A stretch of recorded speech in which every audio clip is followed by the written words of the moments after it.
All right. I'm on. Hey folks, welcome to another video of what we did this week. And we're not with DJ Reanimator, or aka Adrian, or DJ Goffy Dude, aka my brother Chris, because they are both doing the Hellfire DJ session in the Bear Pub in Bedford today. It is Chris's last, apparently, presumably, his last DJ session of Hellfire, which is a thing that him and Aid started up many years ago in Bedford. So they've been specially requested, can they do a slot or a section of the DJ in the Bear Pub tonight. So he isn't, or they aren't with us today, but we do have the almighty Sharkster with us. We haven't spoken to Sharky for a while. How are you doing, Sharky? I've been doing well. Just going through my day stuff. Essentially work, gaming. I'm not surprised. That's okay, because I mean, even though I don't game so much anymore, I say so much, I haven't. It's been almost like, well, it's been past a month now that I haven't touched a game, which is kind of a unheard of thing for me. Back in the day, you would always catch me on PlayStation trophy hunting and shit like that, but you're still into it. So yeah, come on, Sharky, tell us what you've been doing this week. This week, yeah, it's been a very interesting week. So it started off essentially me at work getting to be the boss for most of this entire week. Oh yeah, because our boss was on vacation. Okay, how did that go? So it went really well. It's really helped me learn on wars that she had to do while she was boss. Because my overall goal as a company is to become a supervisor one day. Yeah. How long have you been working there now? I would, for the company itself, I've been there for about 15 to 16 years. Wow. That is a while, and not being a supervisor. But with this department of the company, it was about 5. Okay. So there's different departments in the company and stuff like that. Okay. Yeah. Is this the childcare one, or is this the swimming instructor one? Childcare. I actually do not work on the pool deck for the company anymore. Okay. I know you used to do that a couple of years ago, before the pandemic and everything like that, and during the pandemic as well, which was a pretty awkward time for you. Oh yeah, it was very interesting learning all the new procedures and all that. Yeah. But on top of that, I did pop 2 platinums this week. Nice. Okay, what games you been playing? So this week I popped the platinum in Horizon Forbidden West. Okay, what did you think of that? And oh, sorry, that was last week. Okay. It was a brilliant game. Was it better than the first one? I definitely would say better, just for the fact that they still kept some of the classic auto robotic animals or whatever. Yeah. But added in some new ones as well. Like they added in a Velociraptor one. Oh, okay. A mammoth. You can actually ride on the flying ones now. Okay. Oh, really nice. Nice. That's cool. I know that those were the hardest things to take down in the very first one, was the big flying. Oh, they were. I don't know what they were, but birds, or they were like those prehistoric dinosaurs, not like I suppose a bit like the pterodactyl and stuff like that, but they were bastards to take kind of like that. But yeah, so this week the first platinum pop was Marvel's Guardians of the Galaxy. I finished that one off finally. So I do have that one, and I think that was on my last stream of gaming that I was playing, Guardians of the Galaxy, and I was doing it side by side with my brother Chris because I bought it for him for, I think it was Nice. for his birthday.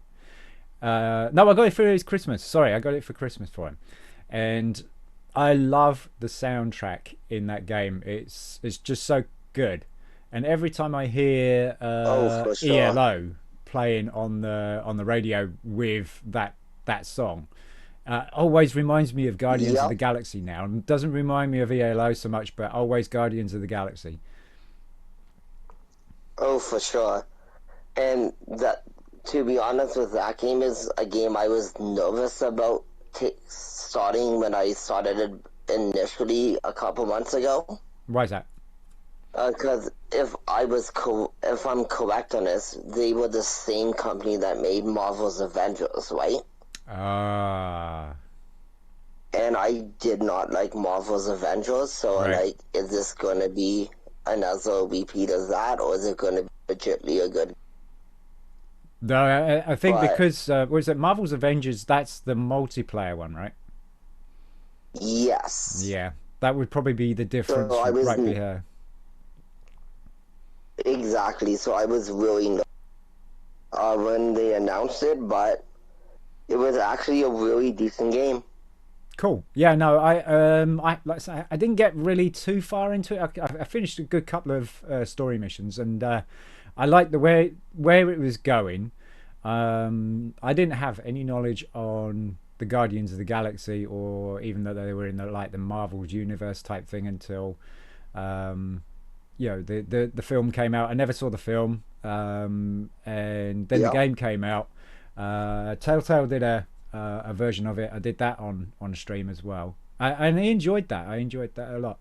But I still didn't know characters like was it is it Starkiller and Groot and Star-Lord, I Star believe. Lord. Star Lord, that's it. Yeah. Star Lord, Uh, Groot, and all the others. And Rocket. Rocket's funny. Rocket is funny. Yep. But I like the lady And assassin, Gamora. Gamora. That's it. I like her. She's the sister of Yep. Nebula, isn't she? I believe so. Yeah, because in the Telltale one, it kind of Um. puts them as sisters. Yeah. And I forget the other guy. I call him the wannabe Kratos. Is it Drax or Brax or something like that? It might be Drax. Yeah. Yeah, I think it's Drax. Yeah, Yeah. I call him the wannabe big guy. Kratos.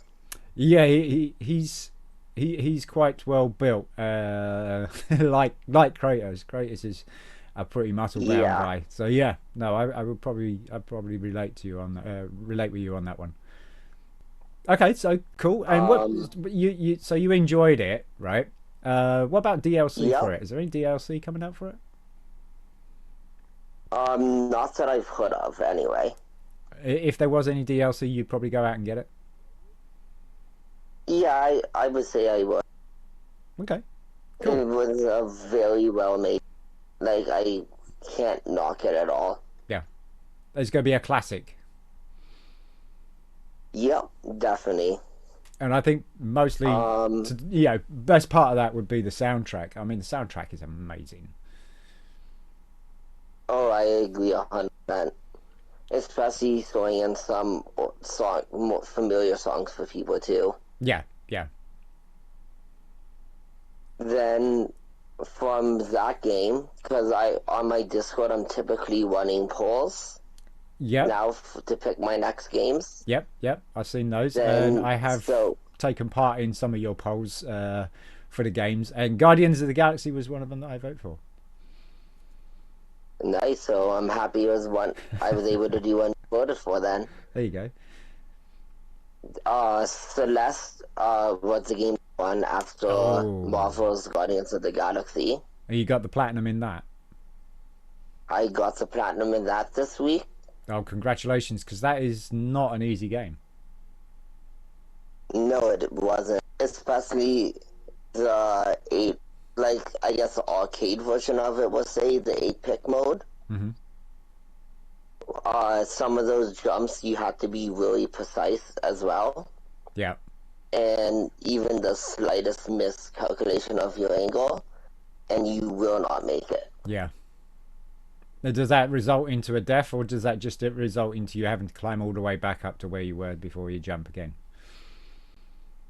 It depends on fall. Okay, so you do take Like falling damage.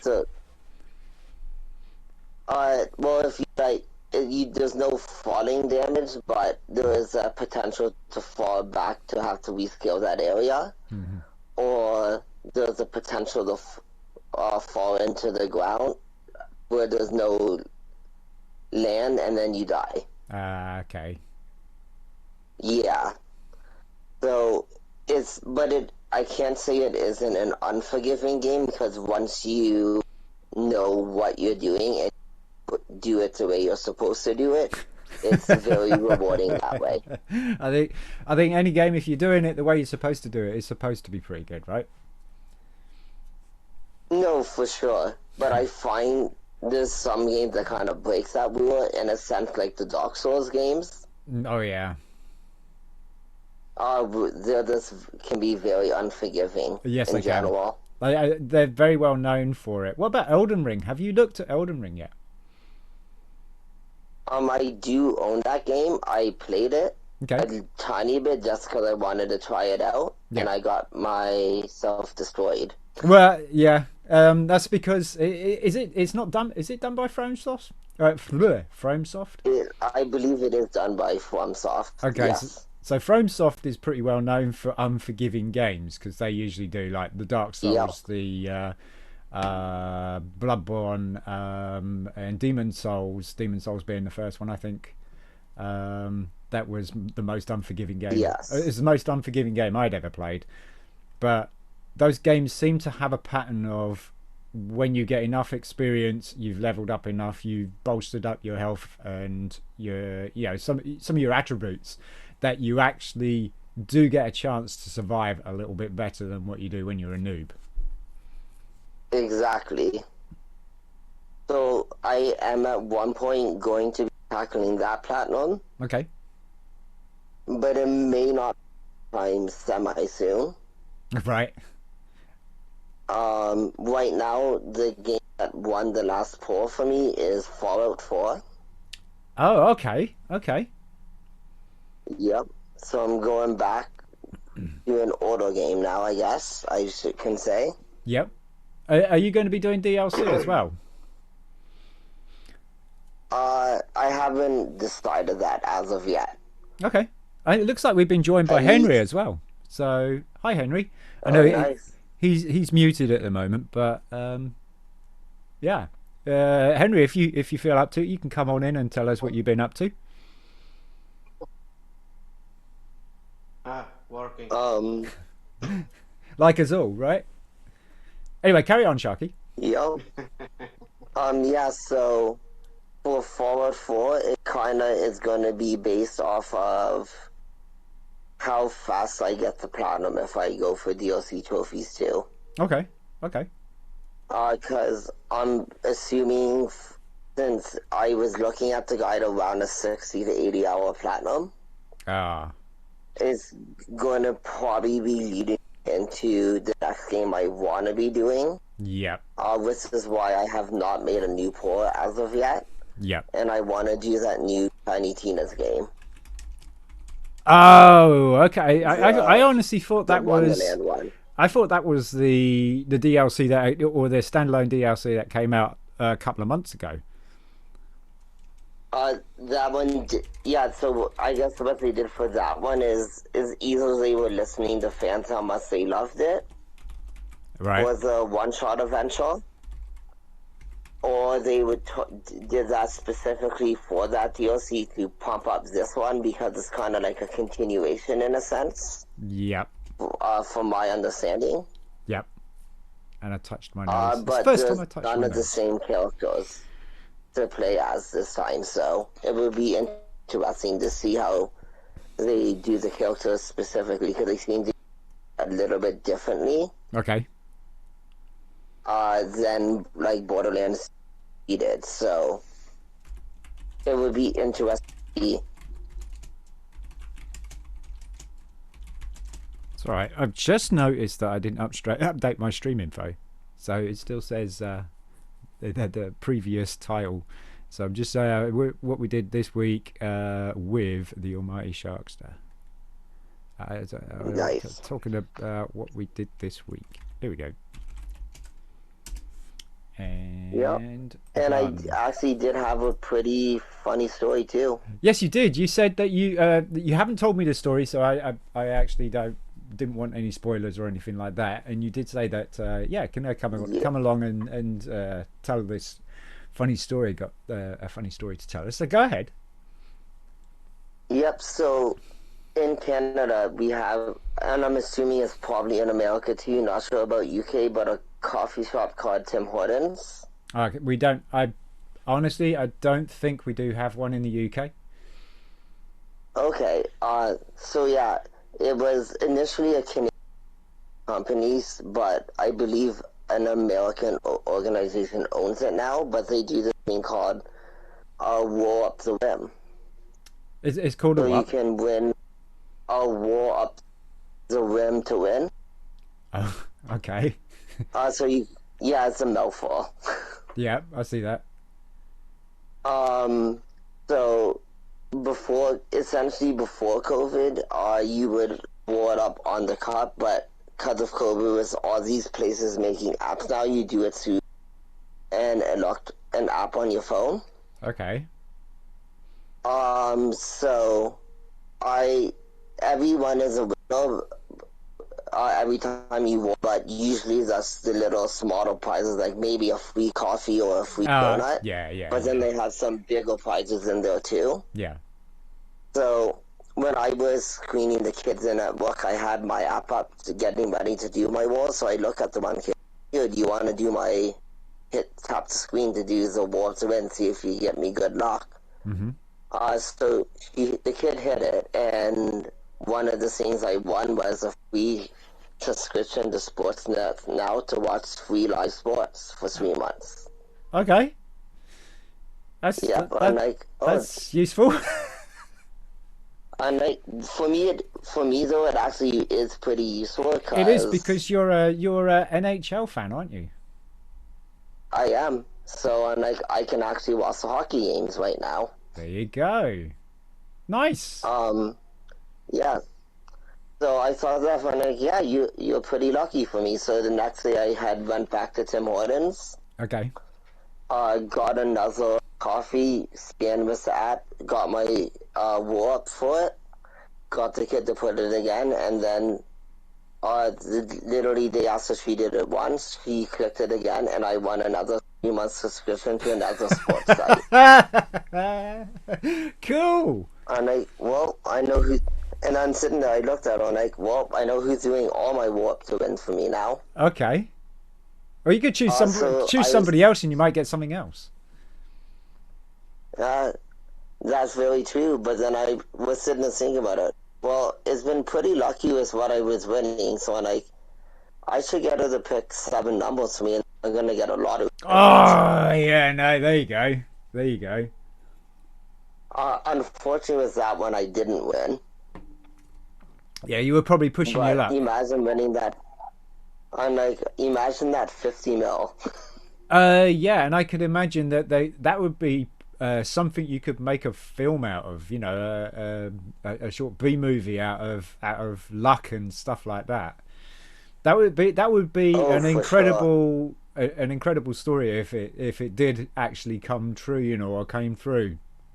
That the kid is so lucky that you won the lottery, and then there would have to be some sort of, I mean, even though the child is too young to actually take part in the lottery themselves and stuff, that they wouldn't be able to get any winnings, but there would be a dispute. That's what the film would be about. It would be a dispute about parents found out, and they'd be like, we're entitled to such and such, because and then it would be like. See, the funny thing is though, if I legitimately in the 50 mil, one of the first things I said was I would have given some over to that kid just for the luck. You go buy the child and have the luck. No, gives the kids some of the money. Yeah, yeah. Just because I'm like, well, they did technically pick the numbers. Right. How close did you get to it? Did you get any numbers? No, I got none Ah, of the numbers, unfortunately. stick to coffee then. Yep, so I'll just be sticking to the water whims on the coffee apps. It Or just would have been really funny, if you though, if did, I did happen to get the fizzy mail. I know, right? That would have been like, oh my god. That yeah, no, that would have been That would have been life-changing. well. Not only that, but that's dream material, isn't it? You know, when you're laying in bed and you're almost in that dream and you don't realize you're now dreaming, but you feel it's reality, and then when you wake up, it's like poop. But Oh, for sure. that is a dream material. That's like, yeah, here's everything on a platter, and then you wake up and it's like, oh yeah, you don't have anything. Sorry, there is nothing here. Exactly. You have to go to work. But I already knew what I was doing if I did win, though. Right, right. Yeah, There I was I think a lot of us would have. be a push and put away. I think a lot of us have spent money in our heads if we'd have won like the Euro Millions or National Lottery or any sort of lottery. I think we've all spent money in our heads on what we would get. Oh, for sure. But a lot of the things I said I would have done is actually bought for investing for the future. Yeah, yeah, yeah, yeah. I mean, the older, the wiser you get, and sometimes you feel like it's a little bit too late to act on it and stuff. I know that I'm in that position myself Yeah. of like, well, I it's too late now. I mean, it's too late for me to go putting some money into investing and stuff. But I am starting to do that. But that's a whole different video. Um, but the bottom line is that it's never too late, is it really? But Oh, wish for sure. I wish I was your age because I would be definitely doing what you're saying. Yep. Like, if I did win it, a portion put away paying off that house I bought, Yep, so I know I have that money there for it. yep, Then I would have actually been investing into a couple more houses for yep, real estate for property. sure. Yeah, for sure. Uh, then I would have invested into some stocks that I think could make more money in the future. Yep, yep. And just really make sure my life is set up comfortable from there on out. I mean, investing in anything is there is a certain amount of risk to it as well, isn't there? I don't think there's anything Oh, that you for can invest sure. in that that it's fail safe. That you could be rolling in it 1 minute and then crashing the next minute. That's another movie. Yeah. Maybe that's the part two of Sharky's Luck. With the child tapping the screen and picking the numbers and winning the lottery, and then all of a sudden it's crash. That's your second. That's Oh yeah. part two. That's part two. Yeah. But I think legitly, if the company I would have invested into, I don't think that would have happened. Which would be Amazon. Yeah, definitely a company that would have been worth investing in many years ago because when it first came out, I believe even the top investors was very, very skeptic of it, and they were like, no, no, no, no, no. And Yep. there was another one. I can't remember what it was. That they were skeptic of. That is now huge, and some of them obviously regret it. I've been watching a load of investment videos and stuff like that with what I've been trying to do and stuff on any sort of investment because it all helps out. And one of the top investors have missed the boat on this, regretted it, but Yep. it was the certain risk. And now Amazon is huge, and it is part of Twitch as well, isn't it? It is the Amazon Prime, Yeah. if I'm correct, it's called. Yep. So yeah, they got fingers in all sorts of pies, and it would have definitely been a good one to invest. I mean, even if you have a small amount of money, you could still put a little bit in there, and then keep going and keep going, and you might do okay. You won't do like extremely well, but obviously the more you put in, the better. Exactly. But that's where you would put your money, is you put your money in investing in Amazon, right? Some into that, real estate, pay off my house. Yeah, yeah. That's the usual. See your parents, right? Yep. Yep. And then hopefully by doing it that way, it will probably have me set for the rest of my life, to be honest. Yep. Yep. I think for me, if we won the lottery, I know that my wife, she's always saying to me, "Win the lottery," and I'm like, "Well, I'm working on it," and it's always see your family right first, and then obviously Yeah. you pay your house or get yourself a place that you can stay in comfortably. Nothing too elaborate. Get a new car, one that will be good on fuel, one that's up to date and stuff like that. Like if I won the lottery, I would. My little car is a great little car.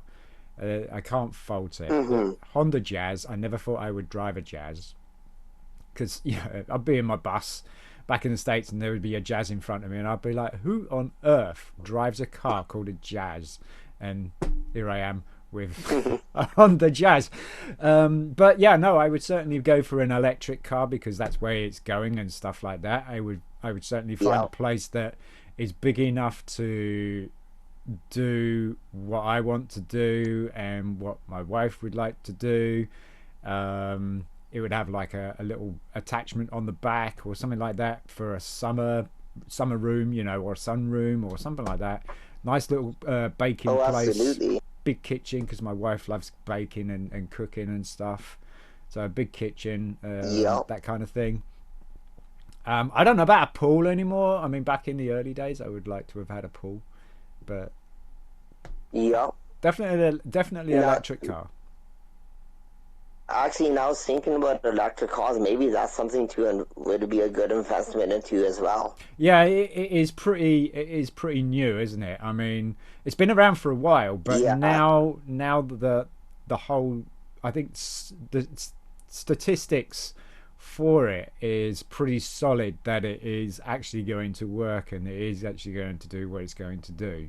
But it could be a solar panel thing, it could be hit and miss, obviously depending on where you are, or does climate affect the battery, the colder the weather, is it going to perform better than a petrol engine?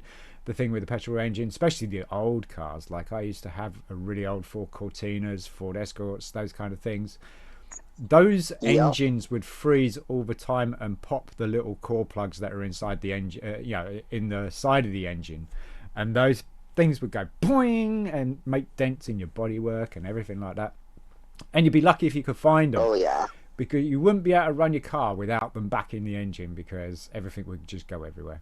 Because the idea is it stops your engine from cracking from the pressure of being frozen, and they just pop the plugs. But if you don't, now one thing I did hear they were kind of throwing out there was maybe putting something under the road or whatever that charges them as you drive.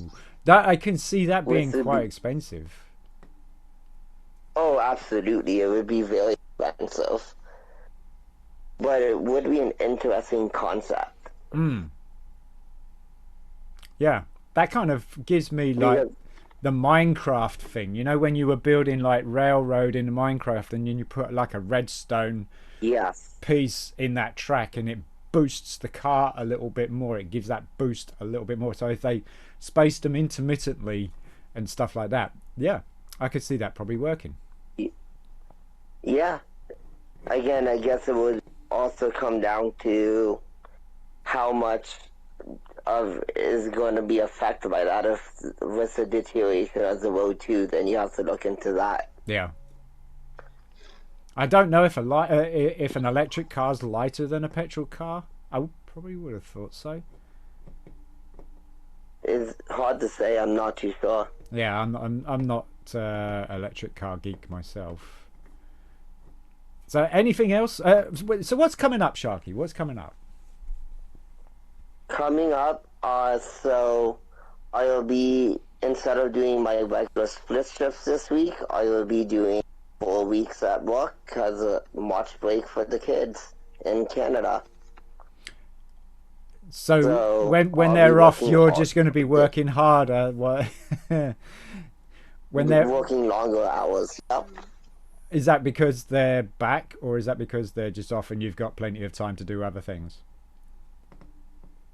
So the way it works for our company is we don't actually close down our childcares. Yep.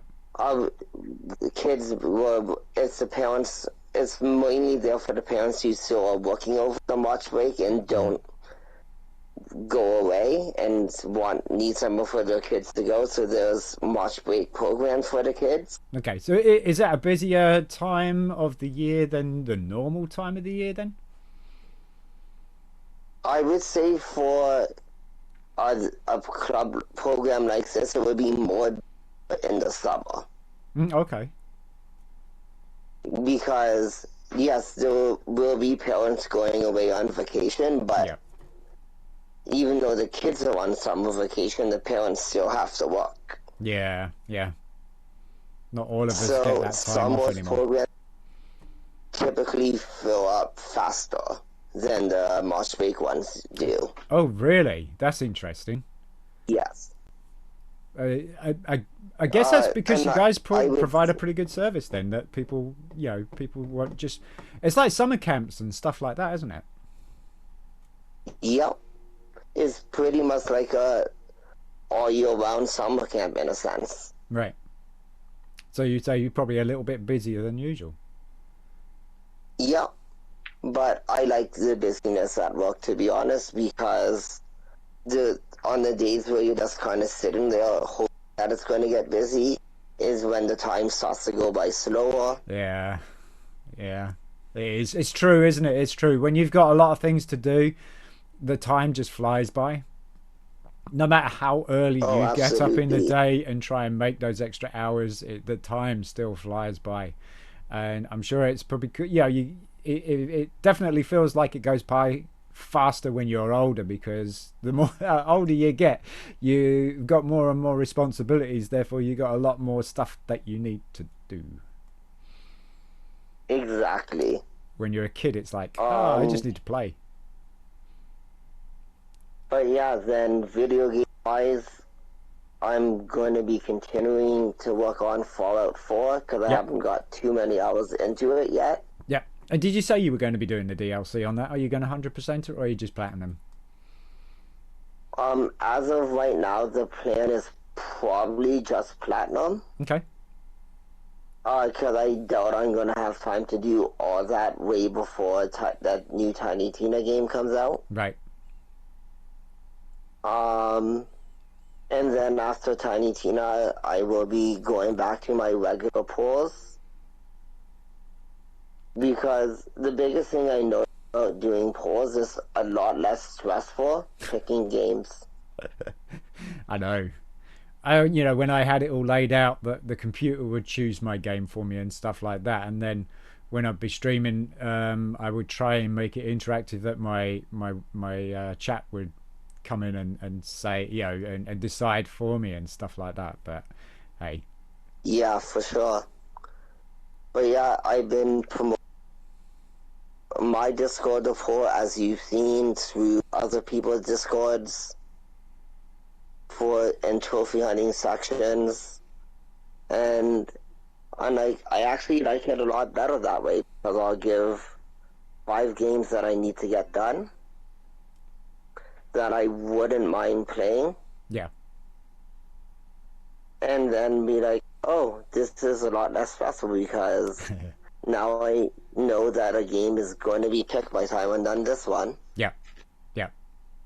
and it's not after I finish it, or start stretching just before I'm done. Oh, what game should I do next? Yeah, yeah. And then I would usually when I put up get a poll when I'm close, about 10 trophies away from finishing it and stuff. yeah. Well, typically the way I'll do it is once poll done. I mean, I start the new game, I make next poll right away, Oh, okay, yeah, yep, yep. and then I just slow it out so that way, It's got loads of time when for it's getting voted. loads of time to get voted, Yep, but then if it's say I'm down to it, like, okay, this is my last day I know on this game. yep, What game is winning the poll? A landslide, is it close? And then yep. I'll have make sure the game's already downloaded. That Installed it, way, it's when yeah, it's done, yeah, yeah. and jump right into it. And it's been working pretty good that way for me so far. Yeah, I think your Discord is also very successful, isn't it? Is it actually doing what you set out for it to do? You know, because you made it essentially for helping people boost trophies and stuff like that, as well as a community build. But it was more for boosting trophies at the time, and now it's got quite the community on it. You've got quite a lot of top people on there. Oh, for sure. It was a really cool. The only thing I want to do a tiny bit more is hoping to get more active trophy hunters in it that are willing to help everybody. Yeah, yeah, And I think that's going to be the big one, just because sometimes it will go a couple of days with nobody posting, nobody asking. So yeah. there's work to do in that aspect of it, but everything definitely takes time to build up. Oh yeah, yeah, yeah. It does, and sometimes it doesn't go as fast as you would like it to, and you probably lose a little bit of faith in it. You get a little bit disheartened for it. Sometimes you give up and try something different and stuff like that. But I've seen a lot of posts on it, through notifications and stuff like that, because I have your Discord on my notifications and stuff. I have muted it so that it just Yep. pops up on my screen without like pinging every time. Oh, for I sure. was like, keep me awake, I tell you, because by the Especially, time I'm finishing work and I'm ready to go to bed, there's like Pat the trophy hunter. He's like, I'm going live in 5, and it's like, okay, and then other people and Zaphras, and it's like, okay, yeah, I need to mute this because it was like laying in bed and it's going ping, ping, ping. oh, for sure. I was like, shit. And Cut.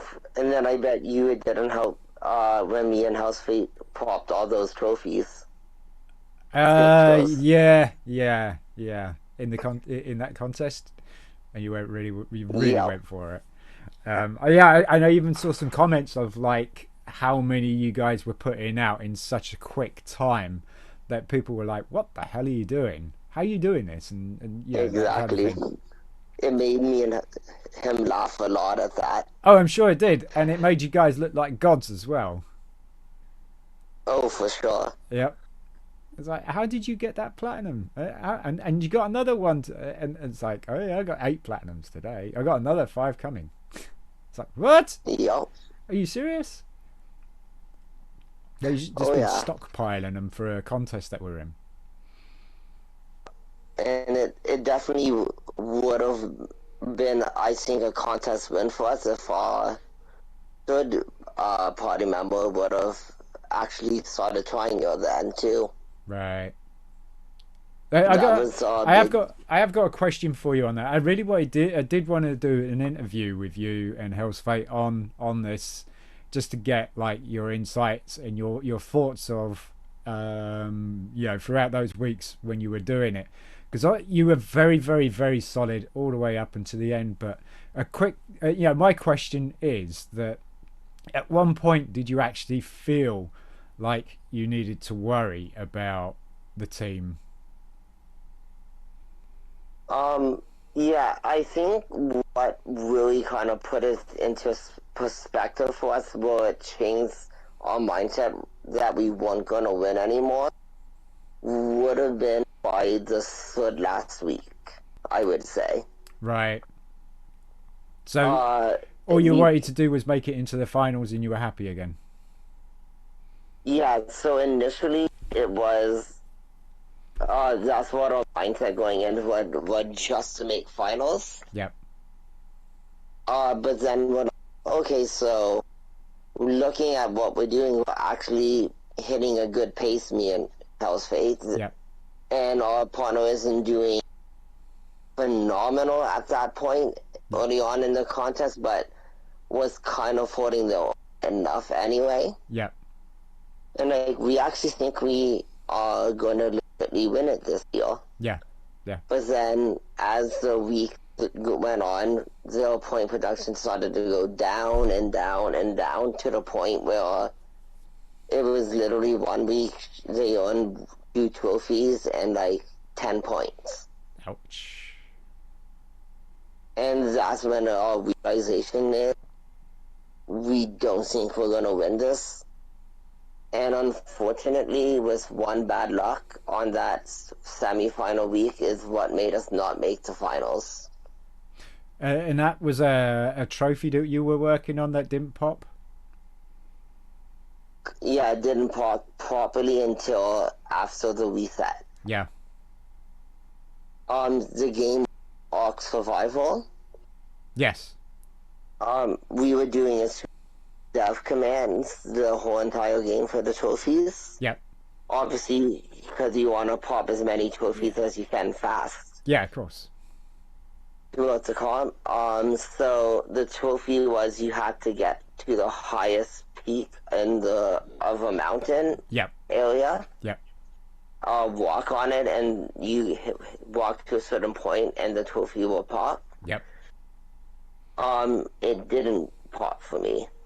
And then I'm sitting there second guessing myself when like, am I in the right area? Am I on the right mountain? Yeah. So Hell's Fate jumped into the game right after I did, got the trophy, and like, okay, so let's start a screenshot up. This is where I am. Where are you on the map? And he looked at mine like, you're in the right area. So the trophy didn't end up popping till 11:01. And if that platinum would have popped, we would have made the finals. Finals, yeah. Shit. So you basically, because I was in the team the previous year, and you probably yeah, basically you got into the same position as what we did last time. Yeah. I don't think that's a bad thing. would- I think that's like a consistent place, even though you had some not so active team member with you, and you still managed to make it to the same point where there was all three of us were pretty active. Although you were Exactly. you were having a hard time the previous year, what we've been ill and everything like that, and also house move Yes. and work and everything, pandemic hitting us all in stupid places or in stupid ways. But for you guys to hold it together and still make it to the same point where three team members were active, I think you guys did really, really well. Oh, for sure. Like, we were 100% convinced if we had another person who was extremely active for the competition, who was pulling out, like, similar points to us, I would say. Yeah. I think we had that competition in the books. Yeah. Yeah. Because going up to minus the final week, point total wise, our team was ranked the second best team in the competition. Yep. Based off points earned, and the only team ahead of us was the top trophy hunters at the time. Was it top trophy hunters were in it last time, and they didn't overly do as well as this year. So they really Yes. really weren't very much of a threat, or you know, if you knew them, maybe they'd changed up or they've been doing a bit of preparation for the next year and stuff like that, which you can do, not divulging what you can do, but you can Absolutely. actually prepare for the following year, which is probably what they did. And you know, the year I was in it they didn't do overly too well to pose to be a recognized threat. So I'm guessing when you saw them in there Exactly. and they were at the top at the time for a bit, it was like, yeah, no, they'll drop, and we'll pinch this, but they didn't. Yep. But it ended up this year being Zasar's teams winning it again. Oh, really? Damn. Yep. He won it 2 years in a row now. Shit. Okay. Well, Yep. congratulations, Zafaris. Zafaris is an incredible guy. He's a lovely, lovely bloke. Yeah, but even for us to go up to say the semifinals with the team as the second most points earned, Yeah. I really think speaks volumes to me and Houseway, considering I would say between the both of us, we earned about 90 to 95% of the points for our team. Yeah, yeah, yeah. So we truly believe that we would have had an excellent shot of winning it if we had Another a active more person. consistent teammate. Yeah, yeah.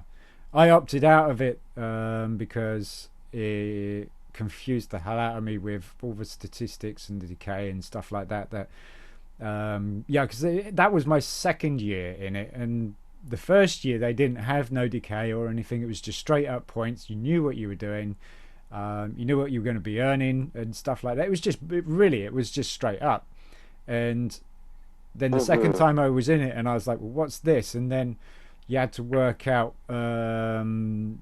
ratios and shit like that, and I'm like, I couldn't deal with it. So I tried to play the best games that I could for it, and you know, in the end, it was like, okay, yeah, I'll just play. We did pretty good.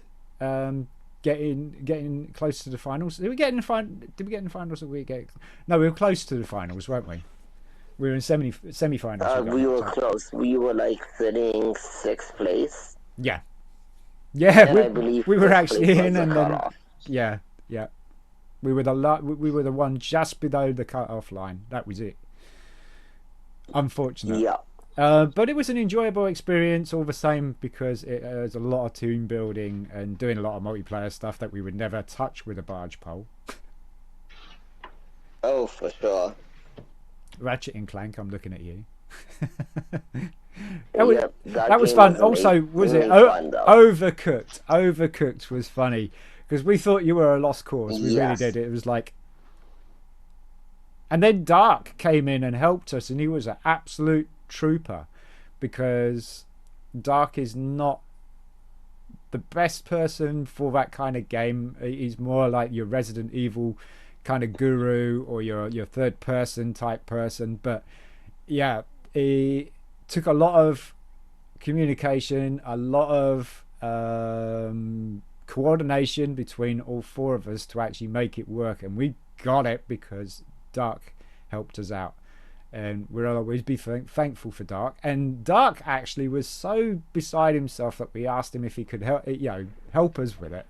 That, I don't think he's ever going to live that down. He's like, oh my god, yeah, I do it, yeah. Oh, for sure.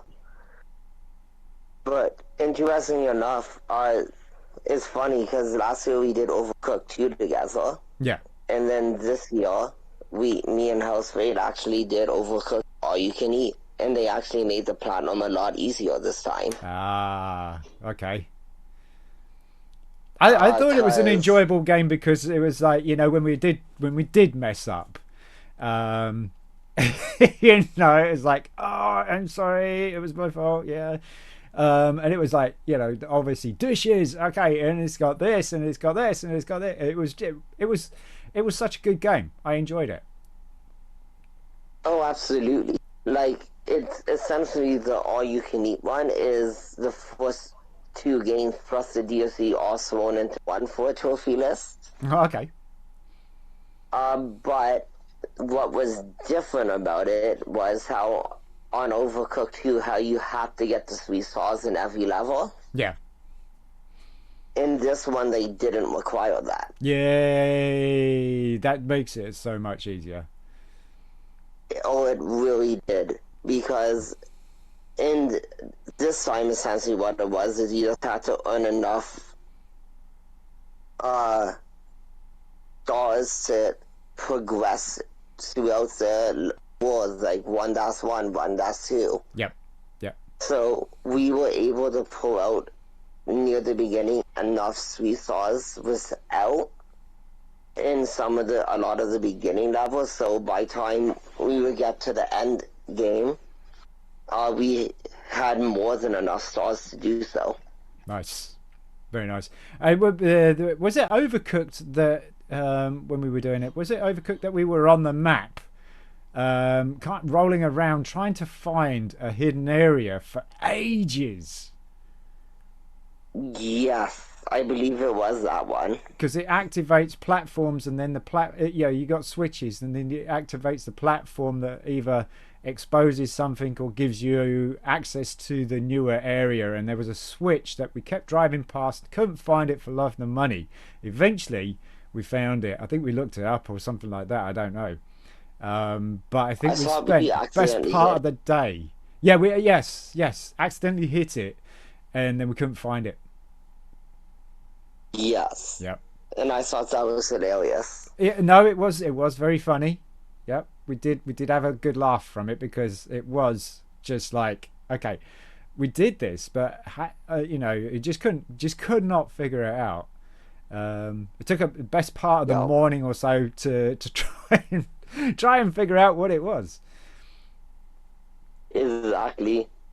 But I guess by the end of the day, at least we figured it out, got that out of the way. Yeah. And then all the fun times in All for One. Oh yeah. And then we met that random person who tried to take all the points, but we were like, okay, you take all the points because we got that. It's like, yeah, exactly. Just carry on. I can't remember what it was we had to do. I think we had to spend X amount of hours or something like that. Or there was something that we had to do with the fourth member. Oh, no, the fourth member just made it easier. Oh yeah. That was all it was. And I think you're right on that. I was just gonna say, what's up? I know you guys are talking. I just want to say hello. Acid, what's up? How you doing, mate? I am tired and just trying to keep myself awake. Dude, I realized that I just came back from work, but I'm just like, I just forgot. Tonight is daylight saving time begins, so I'm dreading the fact that I'm going to lose an hour of sleep. Oh, so you got daylight savings over there? Because I was in Arizona. I've been in Arizona, lived in Arizona for 10 years. I've been back in the UK for a year now, actually a year like this week or something. And Arizona doesn't have daylight savings, so it was kind of bizarre to live in a place that didn't have daylight savings and then come back to a place that does have daylight savings. I know, right? I was like, this cannot be. Yep. But I hear that they want to scrap daylight savings, just completely worldwide, no more daylight savings, because, so many people getting confused with it. It's like, clocks go back, you lose an hour, clock goes forward, you win an hour, it's like, unless you're a night shift person, you'll like that. And I'm a night shift person, so I don't want an extra hour delivering milk bottles, thanks. I prefer to have the extra hour in bed. I'll take that anytime. But I don't go to bed until 7 o'clock in the morning, so we're opposites. I'm a morning person, so I'm just like, I'll do a night shift once in a while, but I always have the idea of I'm always more comfortable with mornings. Right? They've been trying to throw me all over the place now. I used to do from 4 in the morning till 2 in the afternoon work, driving buses, city buses in Arizona. And I was happy with that. I was quite cool with that.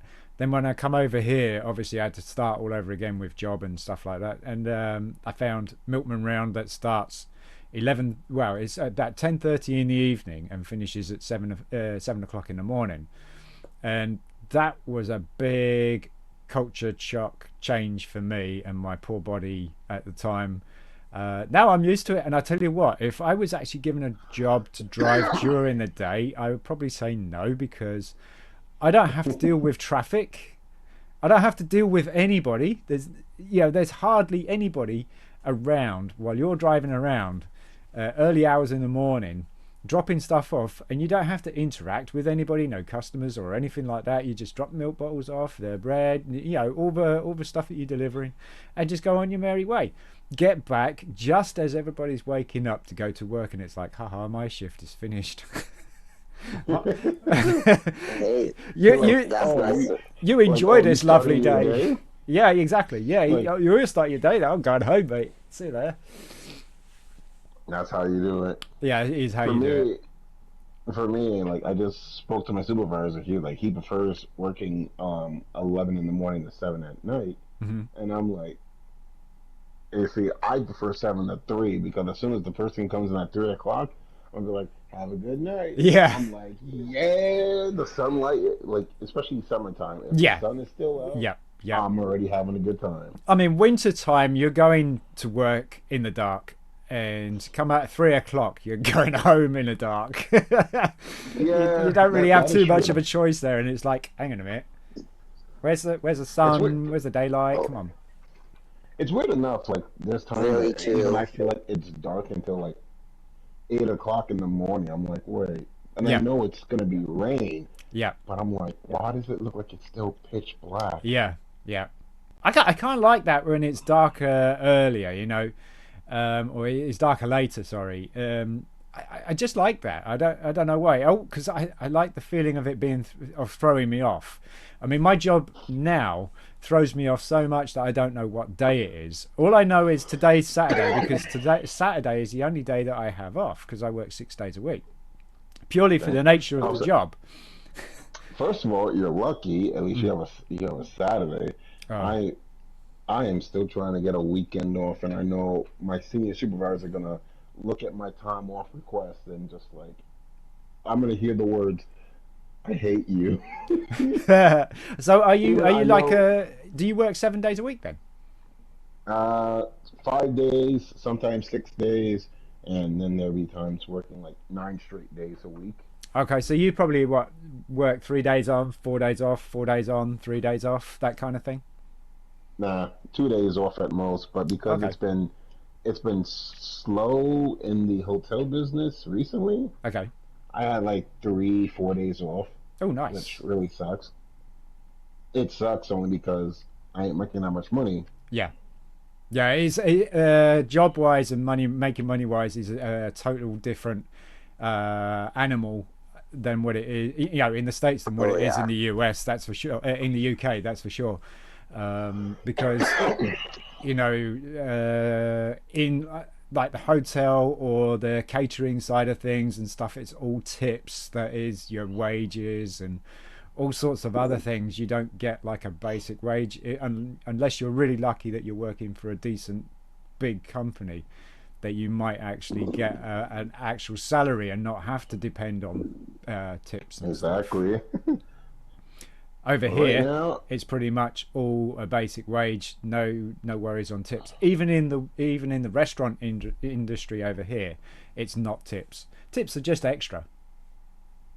yep, that's all there is too. Yep, beer tokens. Right now, I'm just trying to focus on the Stranger in Paradise Final Fantasy Origins demo right now. Oh, I'm okay. trying to get I'm trying to get as much stuff done because I think from what I was listening to a video and I didn't know that if I had if I had different equipment pieces on that has a particular job affinity for job classes, Yep. they can level up. And I'm like, I've been doing it wrong. I've been doing it wrong this entire time. I'm like, well, let's start this thing because I'm ready to start this out. I'm like, I mean, I do stream the demo from time to time. Yep. But I was like, you know what? I'm not doing storyline. Yep. I'm gonna grind the hell out of this. Yep. I want to get all the job classes that I want to at least get to level 30 because every job class is max is 30. Right. I think there are in the demo 27 jobs. Okay. What platform are you playing it on? Are you actually playing it on the PlayStation or PC or? PS5. Since Okay. yeah, because it's when I found out, and I told this a shark as well, that the demo came out 2-3 days ago. Okay. And this is before the game comes out next week. Yeah. Now for the digital owners, it comes out 3 days early, so it'll come out Tuesday. But right. Knowing me, because as much I am a trophy hunter, I mean I've been off the trophy hype for a while because of life and everything. So I'm really focused on trying to find another job. Yeah, that kind of thing sucks, doesn't it? Life really. Gets in the way. Yeah. It gets in the way of everything. So, if you don't mind me asking, how many platinums have you got, Acid? For me, as of right now, what was my last trophy? My last platinum trophy I just achieved was Deer Simulator, so that is nice 229. 229. Okay. Do you know that I'm a retired trophy hunter? I didn't know retired, but I know you're a trophy hunter as well. No, yeah. I retired about 2 months ago. Oh, really? Yeah. Shoot. Yeah. My goal, purpose for the trophy hunting side of things was to get to the top 1,000 in the world, in the United States and in the UK, and I managed to get that. And then, then I evaluated what I would need to do to go further, and I could have gone further, but it would have started costing me in a lot of things other than money, i.e. health, family and stuff like that. It's not worth it. I came out and did what I set out to do. Took us 3 years. I enjoyed it until Ratalacker games came out. I'll be honest with you, Ratalacker, everybody was picking up those Ratalacker and East Asia Soft and Sometimes For You, those kind of games, because everybody else was doing it. So you had to do it to keep up with those everybody else, or they'd just stream away from you. So if you were actually getting you were being or wanted to be a competitive trophy hunter, you had to play those games, and whether you liked it or not, they were points. And so I went knee deep in there because I was trying to pick up the pace and keep up with a few good people out there, and I did really, really well, with 500 plus platinums behind my belt, only on the PlayStation 4 and the PlayStation 3. And I remember a comment from Hell's Fate and Sharky actually saying that I would be going for the world record of auto pop trophies when I get a PS5. But it never happened. It never happened. I don't regret retiring. And ever since then, I haven't played a game since I actually stopped and did my last stream and stuff like that, game stream. So all I've been doing now, because you only have a certain amount of time, don't you? And all that time now is going into selling on eBay. Used to be a massive Star Wars collector, have a huge Star Wars collection, and so used to be a massive Star Wars fan until the Last Jedi film came out, and it completely destroyed everything. What it stood for, my perspective on the actors had dropped massively, and I'm talking about the old school actors. Only two really that I highly regarded. One of them that I didn't at the time, but he kind of changed the, he kind of flipped, and that was Mark Hamill, because he was extremely difficult to get hold of for everything, like conventions, and it was kind of a little bit of a big I am type thing back in the earlier years, and now he's doing charity work everywhere. Yeah. No, you make a good point with Mark Hamill, and I want to throw that one out because I feel like he kind of put his own foot up his own ass. Yeah, no. And I remember listening to like various videos of him, like his opinion on Last Jedi, Hmm. and it was like for him to say like it was really terrible. Yeah. He feel like he didn't actually wasn't with like J.J. Abrams on the whole thing, Yep. and then eventually, what was it? At one point, you change your whole perspective on how Yep. what you said, Yep. and I'm like, okay, so you didn't.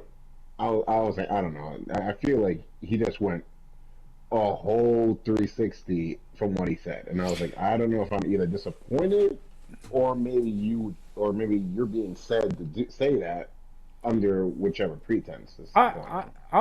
I'll be honest. I think it would probably be because of a lot of it was, you know, he became extremely famous very, very quickly. I think once Return of the Jedi was about, and they were all. I mean, Harrison Ford was well known anyway. Carrie Fisher was well known because of her parents, but Mark Hamill was like that unknown person. I mean, there was a few things that he'd done and stuff, but not much. And I think then once he become into voice acting, Joker, and everything like that, a lot of people started to respect more him than the Luke Skywalker typecast person. And then when he started doing charity work first, and you know, like where I think it was when the first new Star Wars film was coming out, and he was doing all these things for like days with them and all sorts of other things that was really, really cool and going out of their way and stuff, that I realized that Mark Hamill, that there was something that changed, whether it was, you know, because he was so young that it all went to his head for so long, and then he got maybe a wake-up call or something like that, or it just like, yeah, there was something. There has to have been a wake-up call. I'm sure of it, because, you know, all of a sudden you see him in charity stuff, you see him in conventions, you see him in panels, in, you know, like Comic-Cons and stuff, and he's having a whale of a time. And then he's doing like YouTube videos of promoting charities and stuff. It's just, you know, I was just like, wow, you actually got my respect. And of course, the second person that had my respect and always had my respect was Carrie Fisher. You know, absolutely brilliant. I didn't know she was such a dirty girl, you know, saying it kind of cleanly as possibly as I could. She's a freaking dark horse. That's all I can say. But she's amazing. I know that she had a lot of fun on sets and behind the scenes with you know, the cast that she worked with on various films and stuff, and everybody knew that she had a dirty mind and stuff. You know, and they would have fun with it, and that shocked me, you know, because, you know, Princess Leia is like, what, really? Or, you know, other characters that she's done, and she's played some pretty badass characters, where from like being mean bosses to being the girl next door type thing, and she's always had my respect. You know, up until, you know, passing and that. My biggest person that I admired the most that dropped in my books was Harrison Ford, and it was a comment, and I think I've took the comment too hard, and it was on Force Awakens. No, it was, yeah, Force Awakens, when he'd done Force Awakens and he'd done an interview, and he said, I treat my fans like customers, and I'm like, I ain't your fucking customer, I'm your fan. I'm like, I like the work that you do. I don't come into a shop, buy something and walk away, and maybe I'll come back. I'm a fan. I'm a supporter. I'm not a customer. I just like it. No. You know, we're more than that. We are not customers. You know, your customers are maybe your film producer people that want you to do the film. They're your customers, not mine. You know. And after that, I was exactly. Like, you know what? He actually didn't even enjoy doing Star Wars. He wanted to die in like Empire Strikes Back. And then didn't he want to also end in Return of the Jedi as well? Yeah. I mean, he was definitely dead set on ending on Return of the Jedi. Hence why he died in Force Awakens. Spoilers. Oh, you know what? Speaking of spoilers, no, I saw all. Surprisingly enough, I saw all three of the latest trilogy. Mm-hmm. Despite, oh god, okay. Now, I will say that I will get backlash, probably from you as well. Like, I can't say I didn't. I won't say I did not enjoy Last Jedi to a point, Mm-hmm. but I can only give props to Last Jedi on choreography when it came to lightsaber battles. Mm-hmm. Because I'm like, I can give that. That was like, other than the plot and the whole Luke being a kind Vision. of like a grouchy crouch. Like, come on, like that's not how you're supposed to be like a Jedi master. Like, I know. You know and that was a lot of things that were said about it, wasn't it? That he's supposed to be a Jedi Master, so you know, even Yoda was like Jedi Master, and he was a little bit grouchy and stuff. But Ben Kenobi wasn't, you know, and he was a Jedi Master, and he wasn't really grouchy. You know, he would always be that wise person and stuff. The choreography in the lightsaber, battles that right from A New Hope all the way up until Force Awakens, or what's the other one, Rise of Skywalker. I mean, you could see a massive difference of aggression in the use and choreography in the later battles with lightsabers than it were in the earlier ones, you know, because they were like really gentle because they were glass tubes and shit, and it's like we just pat each other with them. And now it's exactly. Like spinning and shit like that. And I will say this, like, for each trilogy, there's always one. Yeah, for each trilogy from prequel, original, and I guess new trilogy. Yeah. There has been at least one lightsaber battle from each of the three trilogies that I still held high regard. Mm-hmm. Now, I will say my number one, I do like the whole what was it? The fight between what was Snoke's personal guards against Ren and Len. Yep. And I loved it. I loved that fight. Yep.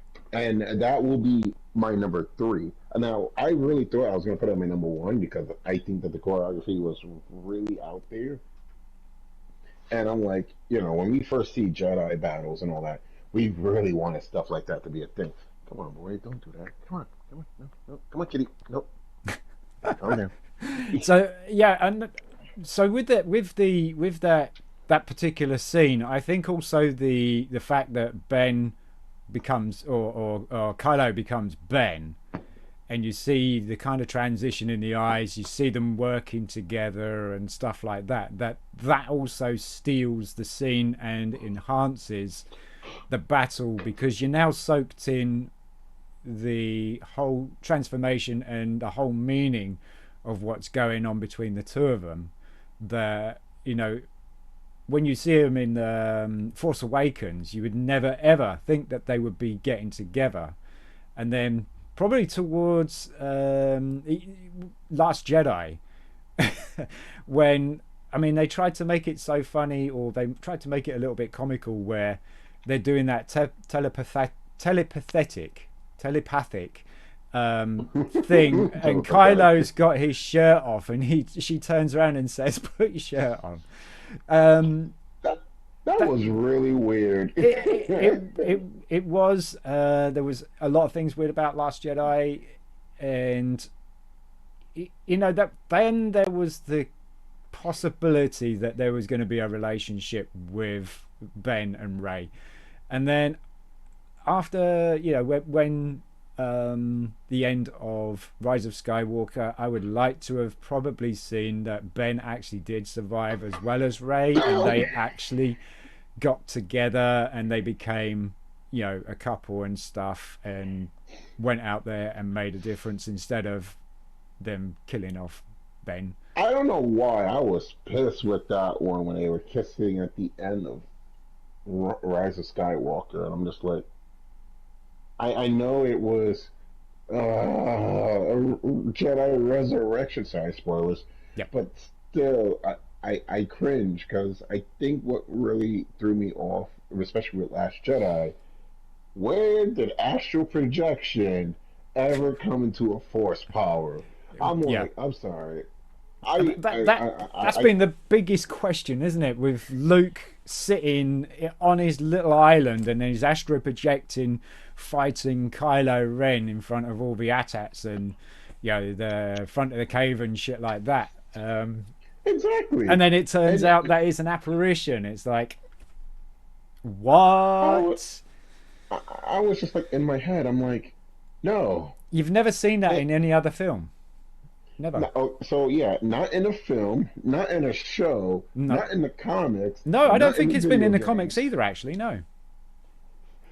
And it hasn't been in the books either. The only way that it's been done like that is just by the holographic projection when Emperor's kind of doing the briefing, or Obi-Wan is doing the thing where he's transmitting from Mustafar and saying that he's traced General Grievous and stuff, but it's all communication devices as opposed to like really being there and shit.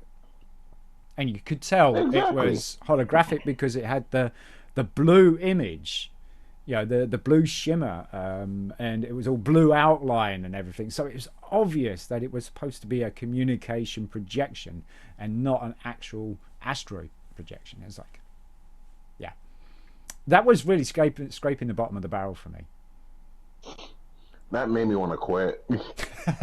Well, I was close to walking out in the first 10 minutes with, when Poe Dameron's going up to the dreadnought and stuff, and then he's like calling Hux, and he was trying to make it like he couldn't hear Hux, and Hux is trying to be serious and stuff, and then Poe's like, yeah, okay, I'll wait, I'll hold, and it's like, okay, so when is this a phone call? When did they use dialogue like that in communications between enemies, which you really never did? Only Star Trek did the open channel to other things. I don't think there's ever been a time throughout a Star Wars film in the classics where they've opened up a channel to the enemy and said blah blah blah. They've always jammed communications. That's true. Wait, before you go on, I'm a little pissed off right now. Oh no. Oh dear. So okay. I'm trying to remember how I said earlier. I'm trying to do like a lot of job grinding for Stranger in Paradise, because if you play like Dark Souls or Neo 1, Neo 2, it plays just like it because it's by Team Ninja, which are the guys that did Neo 1, Neo 2, Dead or Alive, and what was it, Ninja Gaiden. And I like it. But as I'm going through, because I just upgraded my mage class to black mage, because I have one of three jobs for mage. I have black mage, white mage, and red mage. And I'm like, well, I guess I'll go to black mage. So I played the trial version for this game last year, the first trial. And as I went to the black mage, I'm like, okay, I know that they didn't have all the skills in there. Now I go into the black mage. I'm a little angry because I was like, oh, okay, maybe they're going to actually have just black mage and then all the skills for it. Nope, they got a new job in the black mage department, which I can understand Sage, but why do you need a black mage job class? Okay, I understand a warrior and a berserker, but why do you need a black mage to learn the Dark Knight job class? And I'm like, yeah, you would have thought that they would be kind of proficient in that, wouldn't you? Exactly, and I'm just like, I really want the Dark Knight class, but I'm like, there's 27 classes. So classes I could try to get right now, what I'm trying to do is I have Sword Fighter, Swordsman, Pugilist, which is fists, Mage, Duelist, Lancer, Black Mage. And the ones I'm really trying to end up getting is the Knight, Red Mage, warrior, As berserker. red mage is that a blood mage? I wish it was, but it's not. Okay. So red mage is a mix of the white and black magic, but the abilities for this one is that I can actually cast two spells in quick succession Right. compared to the others. But the limit with red mage in a Final Fantasy game is that they can only use a certain level of spells. And talking While about the other Final Fantasy, we just got a friend in here, Skiller Yuna. Yuna is a real big Final Fantasy fan, so he's going to enjoy this. Hi, how are you doing, Yuna? By the way, I just wanted to say something kind of interesting. I was watching a couple of my YouTube videos because you got to watch your own material, see what it's like, see what you can do with it, and stuff like what can you improve, what do you hate, and what do you notice the most. Which I noticed that I say a lot. And also I touch my nose a lot. So I'm the nose man. But just saying, that I was looking at one of the videos where, we did that Minecraft world and you had joined us for the first time. I was watching that video. It made me laugh so much, mate. So I just want to put it out there. Oh, wait? Are you streaming? Oh, yeah. Yeah. I do apologize. No. It's okay. It's just I am streaming, yeah. So it's basically Acid. What this is all about is it's just to talk about what we've been doing in the week, and I do this every weekend. Oh, okay, so he's got.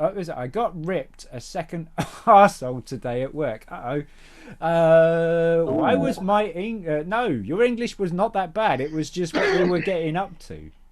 It was all the little things that we were doing. On that particular video, I remember that Sharky was doing that pool for his fish. You remember that? I don't know if you remember that, I remember that. I know you remember that because when we came back to the world, everything had gone. Your pool had gone. So, but he rebuilt it. And he made it better. No, your English was perfect, But yeah. So yeah, actually, this is all about basically we talk about what we've done this week. So if you want to tell us what you've been doing this week, that's cool. In terms of life or just random stuff? Yeah, no, just no anything. I mean, it's just really basically what we've done about this week. If you want to talk about it, work and I went to this place and stuff like that, and I had something that I'd never tried before at a restaurant, and it's like, oh, that was so cool. All that kind of thing. It's just talk about. I mean, it's just mainly been work and trying to relax, but it's just as of recent I think, and I told Shark about this 2 days ago. I just got a position, well, an offer to try to work for an administrative assistant position. Okay. And I'm really trying to work with that because it's like, this is more like trying to work in an HR type field and at least to work with disabled. Help out for the disabled. Okay. People, Okay. Actually, it's interesting, and I would say it's a different life choice of what I would do. I mean, one to get different, more money, but I guess also to learn in a different field compared to what I work with for now. Because I work in hotels. Yes. And I'm just like, that's a big difference. It is, and I'm just like, I think right now it's time for me to go because.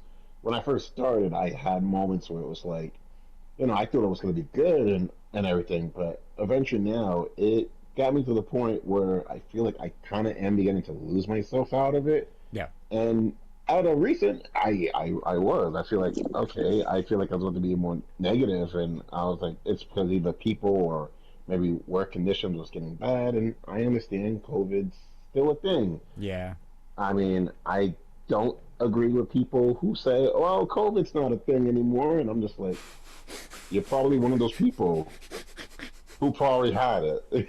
Oh, I've had it. I've had it. I had it in the very early period of COVID being around, and I was sick as a parrot. It's not funny. It's not fun. And it is actually kind of scary because of what it can do to you. Because it's SARS disease. It was like, it affects your breathing. I used to be asthmatic way back in the day. So Yuna, is saying, oh, the Sharky with the Sharky pool. Yes, that's right. You remember. What was it? Yeah, and we all went diving, didn't we? And it was like, oh yeah, and we go to the Sharky movie with the Sharky hole and the Sharky stick. Yes, that's when everything was called Sharky. Any item or object was called something Sharky. And so we'd have the stick of Sharky. Yeah, the lube of Sharky. That was a good one. Was it? So my week was not really interesting. Come on, I think everybody's week is interesting. It's whatever you want to talk about. That you might not make it sound interesting, but everybody's week is interesting. I had a not so interesting week, like you say. But I did go to a place today, and it was really cool. I enjoyed it. It was an interesting work and a little bit of gaming. So, the gaming, whatever game it might be, that might be cool. So, what hotel? What does he work in? Yes, he does. So, Acid does work in a hotel at the moment. Yes. I work at the Marriott, which is that's the franchise I work for. Yep. We have Marriott hotels over here as well. They're wrong. You still got no COVID, LOL. Even COVID doesn't want no. COVID probably doesn't want anything to do with you, mate. No, you're crazy. That's why. It's all that snow diving that keeps it away. It said bye. But as what like a okay, so yeah, so Yuna's asking, what actually do you do in the hotel? Are you a servant, kind of a bellboy, or are you a chef, or he's asking, what is it you particularly do, Acid? So, funny enough, I am, oh my god, I want to say I work for front desk, which is basically for like checking people in and checking people out. Okay. And also trying to like put in any requests. But it got to the point that I thought that was my position at first. However, I've now either became bellhop because we don't have an actual bellhop. So we do try to help out like storing luggage for guests. Yeah. When they want to go out. Yeah. I do become concierge when people ask what's around. Okay. And last month, 2 days a week, I had to also be a breakfast attendant. Okay, it sounds like you've got a couple of fields there where you could actually be a supervisor. The sad part is my senior supervisor said the same thing, and apparently they brought someone from the outside, and it could have been easy to have me become supervisor. But at this point, in a technicality speaking, I am. But exactly. All senses, not by title, sadly enough. Yeah. It's just all the stuff that you've learned. A supervisor would know. So you're supervisor material. And that's why I'm just like telling myself, I think, it's time for me to go. Yeah. That's why I tell myself, I wish I had gotten paid more because of my position, but I'm like, okay, it's time. That's why I'm like thinking I would do a different hotel, but I don't know if I want to go back doing that again. This is my first hotel spot, and I'm just like, I think the impression has kicked in so hard where I'm just like, I think I want to find a job where I can work a Monday through Friday shift and have weekends off. And I want that because nowadays I do want to spend time with my friends who have weekends off. Yeah. Like at times, like I get out of work, I go see my friends. We play video games, chill out, or we just play some Digimon card games, which I've gotten into. You're a bit of a CCG. I got into card games again. I played Yu-Gi-Oh! Majority of my life. I took a break, just only played the games, and then one of my good friends like, hey, let's play Digimon. I'm like, why is this fun? And now look at me, I'm spending money on paper again. Yeah, paper and cards. So Yuna's just like Digimon with a big purple heart. So it's another thing that Yuna's into is like the Digimon and stuff like that. and all the Japanese cartoons and. Japanese anime is always Yeah, I was one going to of the say many anime. best things in life. Did And he then- play the PlayStation games? Did you play the Digimon PlayStation games? Yes, if we're going original, I still own a copy. I still own a copy of each one. Digimon World 1, 2, and 3. I used to have Rumble Arena for the PS1, but then I had to sell that, sadly. Um, I do have Digimon Cyber Sleuth, first one and Hacker's Memory for the PS4, as well as Digimon World Next Order because of nostalgia. Despite I have a few personal friends who did not like it, I liked it because it took place after Digimon World 1. Okay. And even growing up, me and my friends, we would like get together at someone's house, play Digimon World 4 with 4 players, and we're like, we're going to actually win. And we're not going, we're keeping the save data. This is our Digimon. We are going to do as much as we can, and no one's cheating. We're not. Yeah, no one's cheating, right? No one's cheating. So No cheating. Yuna is saying, Acid, he's saying, I like him. He has good taste. So there you go. You've got a friend. You know what? That you're welcome. I think the other thing I'm also excited is that I'm trying to fix up my room right now, and I'm I'm about to try to. I'm about to start. What's going on with the room then? Well, it's just going to be me trying to like move a lot of things around and getting rid of old furniture. But I wanted to start hanging up some of my my posters that I've actually bought from last year's Comic-Con, New York Comic-Con. Okay. And where was the Comic-Con? Where did that take place? So that was in New York. Last year, they actually finally brought it back from COVID. Yes. And I went there since 2014 when one of my good friends I worked with invited me to Comic-Con. So every year from 2014 going forward, I went to Comic-Con every single year, except until 2020 when I got shut down. Understandable.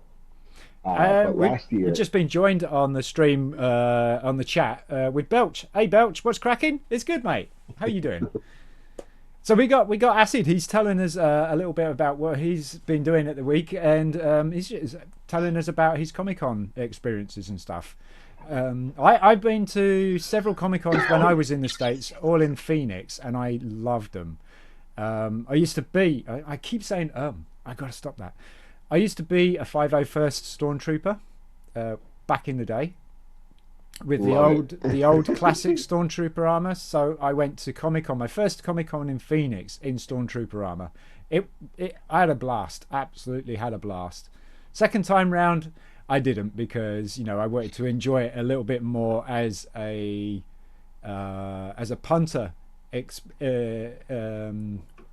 A punter experience, being on the side of actually being a person who's to be there to enjoy it, as opposed to being part of an artifact.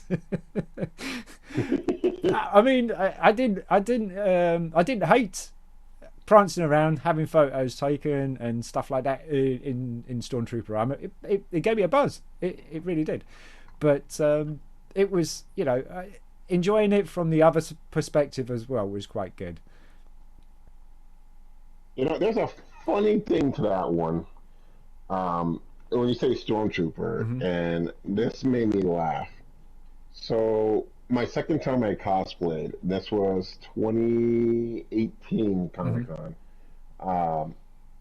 So at the time I was dating my ex, I got separated from her for a moment because I needed to pick up a few things before I went to the convention. Yeah.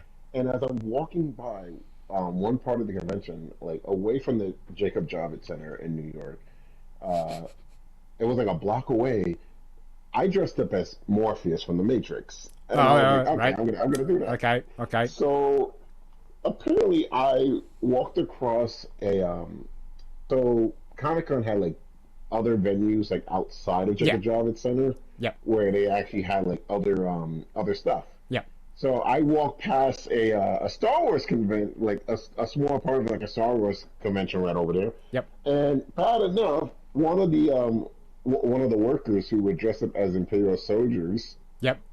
like the officers, yes. Yeah, yeah, yeah, So they were yeah. dressed up as the officers, and one of them called me. They said, "Hey, Neo!" I was like, I don't even. I'm not even mad, but I could not help but to laugh, and I loved Oh it. no, And no, and no. I was like, I'm a black man, and There you I go. basically had short hair. I said, if I was Keanu Reeves, thank you for that. Thank you for that. Thank you for the feeling. Okay, I was like, I loved it. But then his coworker was like, dude, that's That's Morpheus. How do Morpheus, you not dude. know? That's Morpheus. Come on. No, I was loving it. he probably knew who you were. It was the name he got wrong. So Belch is like, okay, I'm decent, mate. I'm nearly finished my year at college. Okay, that's cool. I know you've been working hard on that. Off to uni next year, as I've been accepted into uni I applied for. Absolutely lovely. Awesome. Congratulations, Ooh, mate. Well done. congrats. Glad to hear you're good geezer. Well, yeah, I'm doing okay. I haven't touched a game in over a month though. And we've just started to do a little bit of a streaming thing. It's not going to be as intense as it was, although I am throwing a lot of YouTube videos out. So if you guys want to have a look at the YouTube video channel, please do. I've been doing like various different things. That is what I've been doing at the week. I've been working, but not as much as usual because I've been sick this week. So I was working Monday. Ooh. Tuesday I was the last day at work before I was like, I have to take time off because I'm sick. I thought I had COVID because it was short breath, very weak, bad headache. It had all the symptoms going on, except for I've had COVID before and I didn't feel like I had COVID, so I knew it was just like some sort of flu bug. But I'm not going to be able to do the job I'm supposed to do, which is kind of a physical job because you got a lot of walking, a lot of carrying heavy milk bottles and stuff. And I'd say, heavy milk bottles, you've been doing it like for about 8 hours or 5 hours constantly. Those bottles get heavy. And Sharky and Axiom Verge. Oh, hang on a minute. Wait, Was how it many pounds is it for the cart or the bottles of milk, if you don't mind me So asking? in each crate you can get 20 bottles of milk in there, and it's, I'm gonna say it's at least two, maybe no, I would say it's probably about 3, maybe 4 kilos. I don't know how much that is in pounds, but you start Ooh, you start carrying, because my carrier can only take 10, so that's half a crate. And you start walking down the street and you're doing 2 or 3 houses on one street and stuff like that. You're holding that carrier for a little while, and it does get pretty heavy. And if you're short of breath and you're starting to get a little bit of a cold or something like that, it kind of maybe intensifies it and doubles that kind of exertion on your body.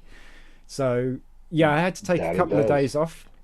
My second day off, I was the worst. I was sick as a parrot, and I was like, it was just awful. The only thing I didn't do was throw up. That is the only thing I didn't do. The rest of it, I was pretty much in bed. But when I wasn't in bed, I was actually cracking out as many listings on eBay as I possibly could, because I'm also working on that. As you guys know, I'm doing a lot of eBay sales with my Star Wars collection that I'm getting rid of, replacing it with money for investing on Lego, but different video. Check it out on YouTube if you like. Ooh, Yeah, you gotta send me definitely. that link. Yeah. I think the link actually for my YouTube is in the bottom of my my Twitch about me and stuff like that. If it isn't, please let me know and I will definitely give you it. Also, my Discord is there as well. I'm not sure if the Discord is actually on that one. If Wait, is your Twitch name the same as your PSN name, or is it different? No, my Twitch name is It's All or Nothing. You know what, let me give me one moment. I'll add you up on that one. Okay, so Discord. That's not how you spell Discord. Right, there we go. Discord. I get. I'll post You the know when link to the Discord in here if anybody hasn't beaten me to it already. Invite people. Copy. All right, gonna throw this out if you don't mind me saying this one. Twitch. I always think about this, and it's been recent. Like, you know how we can't spell certain like certain words, and I was saying certain words that you think that you would know on an everyday basis, and eventually, like a simple word that you would think, and you can't actually spell it out. You know, there was times that I keep telling myself that I'm like, I graduated from school, and we end up forgetting like how to spell certain words. Yeah. It's hilarious enough when I think about it, and I'm like, I got a degree, and I'm just like, I'm still laughing to this day. Like, if I can't spell a simple thing, or if I'm with coworkers or friends, and we're still trying to figure out how the heck do we spell this out, I don't know. I'm not even offended. I don't know. It's just, I just find it funny. You know, we take in like, I guess in one case, like 12 years of school, or 13 if you count like preschool, and then give it like maybe 5+ years, and then you think of like a word that you want to say. Yep. Well, we forgot it. We end up forgetting. I was like, wow. Okay, so people want to actually see if they can join your friends list on PlayStation, Acid. So what I'm going to do is I'm going to switch the screen over to the PlayStation, and you'll be able to see who it is. If that's okay with you, Acid, Skiller Una wants to actually join you on your friends list on PlayStation. Is he a trophy hunter? Because Skiller is also a trophy hunter. It's not. I don't think he's too much of a die-hard trophy hunter like I was, in respect of trying to be competitive. He's more of a person that plays quality games. Doesn't play any digital versions of games. He always collects discs, but he doesn't collect just normal discs. He does. You do like to try hard. You do like to try hard. Yes, you do. No, he collects special editions, limited editions. You know, real expensive stuff. Does like. Oh no, I gotta say that first of all, that's hardcore. Okay. Me. I get the right. There we go. There's the right so, window. So there you go, Una. I don't mind. You can see who it is. It's Acid Duplex that is talking here with us. I go ahead and add them to PlayStation. Anybody else who wants to follow anybody on here, don't follow SinnTrophyHunter, for God's sake. I heard that's an amazing dude right there. I'm just saying. I'm just saying. You know, I think a lot of people say the same thing, but no, I don't know. I don't think it's all cracked out. I don't think he's cracked out to be what he's making himself out to be. You know, I don't think he's all that special. A lot of people do. But that almighty Sharkster is a pleb. Oh well. You know, see, you know, if I was going to follow anybody, I would follow SinnTrophyHunter before I did Almighty Sharkster. But you know, I do not blame you. I third that one. Was this got some chat here? So Sharky's just confirming that he is a trophy hunter, is what his name. I do like try hard. Sin, yes. You know my games. I do. You did actually do a showcase on what you had, which was amazing. I can't tell you. I can't tell if you look like a tryhard, because I don't know what you look like. I don't think he's actually trying to actually look like a tryhard, but Una does.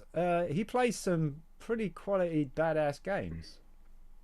Binding of Isaac, that kind of thing. He's not shy. He's not shy. And my physical special edition things, yes. Oh, he streams too.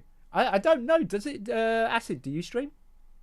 I do stream. Oh, okay. Except it's a different name than what I have. Okay. Then yeah, people would be like, I had some people go like, "Oh, I want to add you on stream." Like, who the hell is Acid Duplex? And I'm just like, well, that's me. But no, people always ask me, why do I not change my Twitch name? And my Twitch name, my PSN name to my Twitch name, and I'm just like, despite the fact that Sony did give us the ability to Change our names. Yeah. change it, yes, but I do have a reason for that, and it's because my best friend actually made this account when I first owned the PS3, Right. and growing up, my best friend always had like the newest consoles whatsoever before I did, Right. and I was a little jealous, but you know what? I mean, eventually I ended up getting it, and when I first got it on Christmas, he came over and we was just going through the name. So he had a name that had acid as well. So I guess for like shits and giggles, he made duplex under mine. So every time we're in a party together, I'm like, hey, look, it's the two acids, and I'm just like, we're just laughing because we always like we always just mess with people, and I'm like, you know what?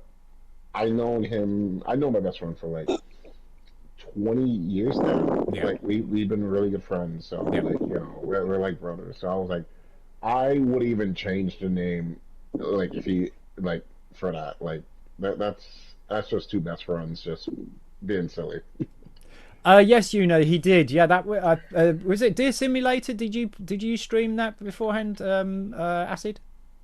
I did, Yeah. despite the fact that I still thought that it was a really weird game, but part of me thought, oh my god, I don't know, I felt mesmerized.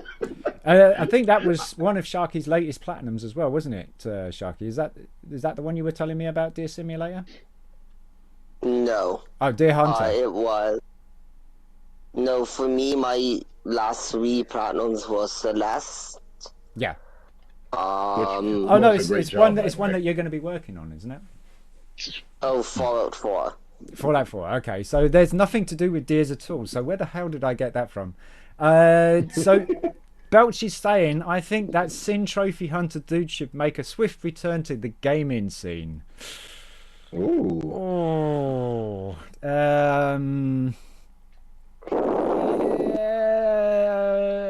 no. What if it was like what if it was like a limited event, or like just a limited time, like for you to just get back into it? No, it's not because I'm scared of getting back into it and going back into the routes that I was in. That's not going to happen because I did have a goal. If there was some friends that were just wanting to just play something online like GTA just together and stuff, or anything else that was like multiplayer just for fun and stuff, maybe. At the moment, a lot of my games have disappeared off my shelf. As you can see, you used to be able to see these games all along my shelf here. Now it's starting to get like loads of Lego boxes and stuff. Wait, is it Lego like Star Wars stuff? Oh, it's all sorts of Lego, mate. At the moment, I've been collecting vintage Lego bits and pieces and making sets from the internet and stuff. Actual pure legit sets with the right year bricks and everything like that. And yeah, I got like a 1946 fire engine sitting there. 1946 or 1956 fire engine sitting there. Before they even did the plastic ladder, you had to make it out of bricks. But yeah, I'm looking at doing Lego investing next year. So we've been stockpiling a little bit of stuff that we find on deals and stuff like that. But most of my time that I've been doing with playing games, just to answer Belch's question or the request, is that all the time that I've been used to have when I was playing games is now all going into selling on eBay. We're doing pretty well.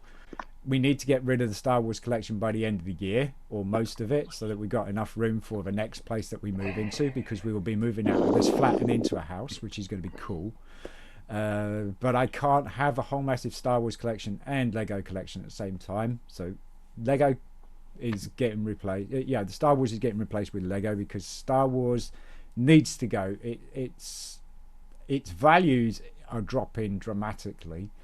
I'm doing pretty okay better than I expected out of it at the moment, but it's going to go further and further down the fucking I'm rabbit sorry, hole. I'm kind of crying right now. So I finally got enough points for the sage job, and I found out It cannot be unlocked in the demo. Oh, yeah, because I forgot Oh, you're playing the demo, aren't you? Yeah. So this is like I am. dangling the golden carrot in front of you and saying, "Look what you can have, but you can't have it." Yeah, I can't, and I'm just like, oh man. But you know what? I'm not gonna give up. I'm gonna try to get as many job classes before next Friday done because I want to get everything unlocked beforehand. I'll be like, hey, it makes my trophy. It'll make my trophy time with this game, I guess, significantly done. Because if there's a trophy, get every single job class or get unlock every single node, I'll be there. I, I'll To be lay that challenge there. down. I'll be there. Just call my name, baby. I'll be there. So See, like Yuna's like so Yuna's saying that he's followed you. So there you go. I got him. And not to what is it? It's Yuna not to trophy hunt though, just to play AAA titles. What you mean Sin Trophy Hunt to come back and just play AAA titles, or are you talking about Yuna playing AAA titles there? Oh, is it Yuna is like play some Call of Duty zombie mode with me? Are you asking me to do that, or are you asking thing? Oh, I suck. I suck at something. And if you want to get rid of some uh, games, Sin, I will buy them off you. What was it? No, if you want to get rid of some games, I'll buy them off you, Sin. We may actually open some dialogue about that because I do have a lot of US games, I do have a lot of PAL games, and obviously I can't get rid of the US games in the UK. The only way I can do that is on eBay and say, oh, by the way, you need an American store account for it if you want to play DLC, if it has DLC. If it doesn't and it's a straightforward game, you don't have to worry about it because it is guaranteed it will work on a PAL machine because, you know, mine is a PAL machine and it works. I mean, And if you. Oh, go on, sorry. go on. I was gonna say if you end up selling them, like PSV wise, North American ones, I can probably buy them too potentially. Okay. Well, I was actually thinking of if our streams do take off again and we do get a little bit more popular than what we were before we moved from the States. As a lot of people know, before I moved from the States, we were doing pretty well with subs. We were doing pretty well with the following. We had quite a bit of a community going. If it ever probably comes to that, maybe I say like, yeah, every 15 subs, choose a game. Yeah, we drew a draw out a hat from the people who did the subs, and we do choose a game that I have. It has to be obviously something I have, otherwise, yeah, it's like. And that Hannah Montana game that we had forever, and what was it? The other one, what was that? My Riding Stables, Life with Horses. no. Yeah, and then really B was like, I'm gonna get that, and he never won the draw, and then one day he won the draw, and it was still there, and he goes, I'm getting it. I'm taking it. So he took My Riding Stables, Life with Horses. No. Yeah, you know, like, being a trophy hunter, you have to play even like trashier games than Ratalaika, and yeah, My Riding Stables was pretty trashy. It was No, very easy. I gotta stop you there because it's already bad enough for my streams, and Shark is witness to this one. I I had someone that requested me to do My Riding Stables, Yep. all three parts, Yep. Yep. and two games of Paw I Patrol. wonder who Yep. that was. That was you. I wouldn't be surprised. But I wouldn't put it past Sharky. I wouldn't put it past Sharky at all. but it even got worse one time. What was it? It was last September. Oh my God! So Sorry. so last September, I had a follower that came in when I was doing Castlevania Advanced Collection, Mm-hmm. which was a really good nostalgia game of Silent Hill 3. But as I was grinding out a couple of levels, I had someone that actually said, "Hey, what you should do is you should do a Paw Patrol game." And I'm just like, Oh. you know, You know what? It was I thought it was gonna be a little funny. Yeah, yeah. So I said, you know what?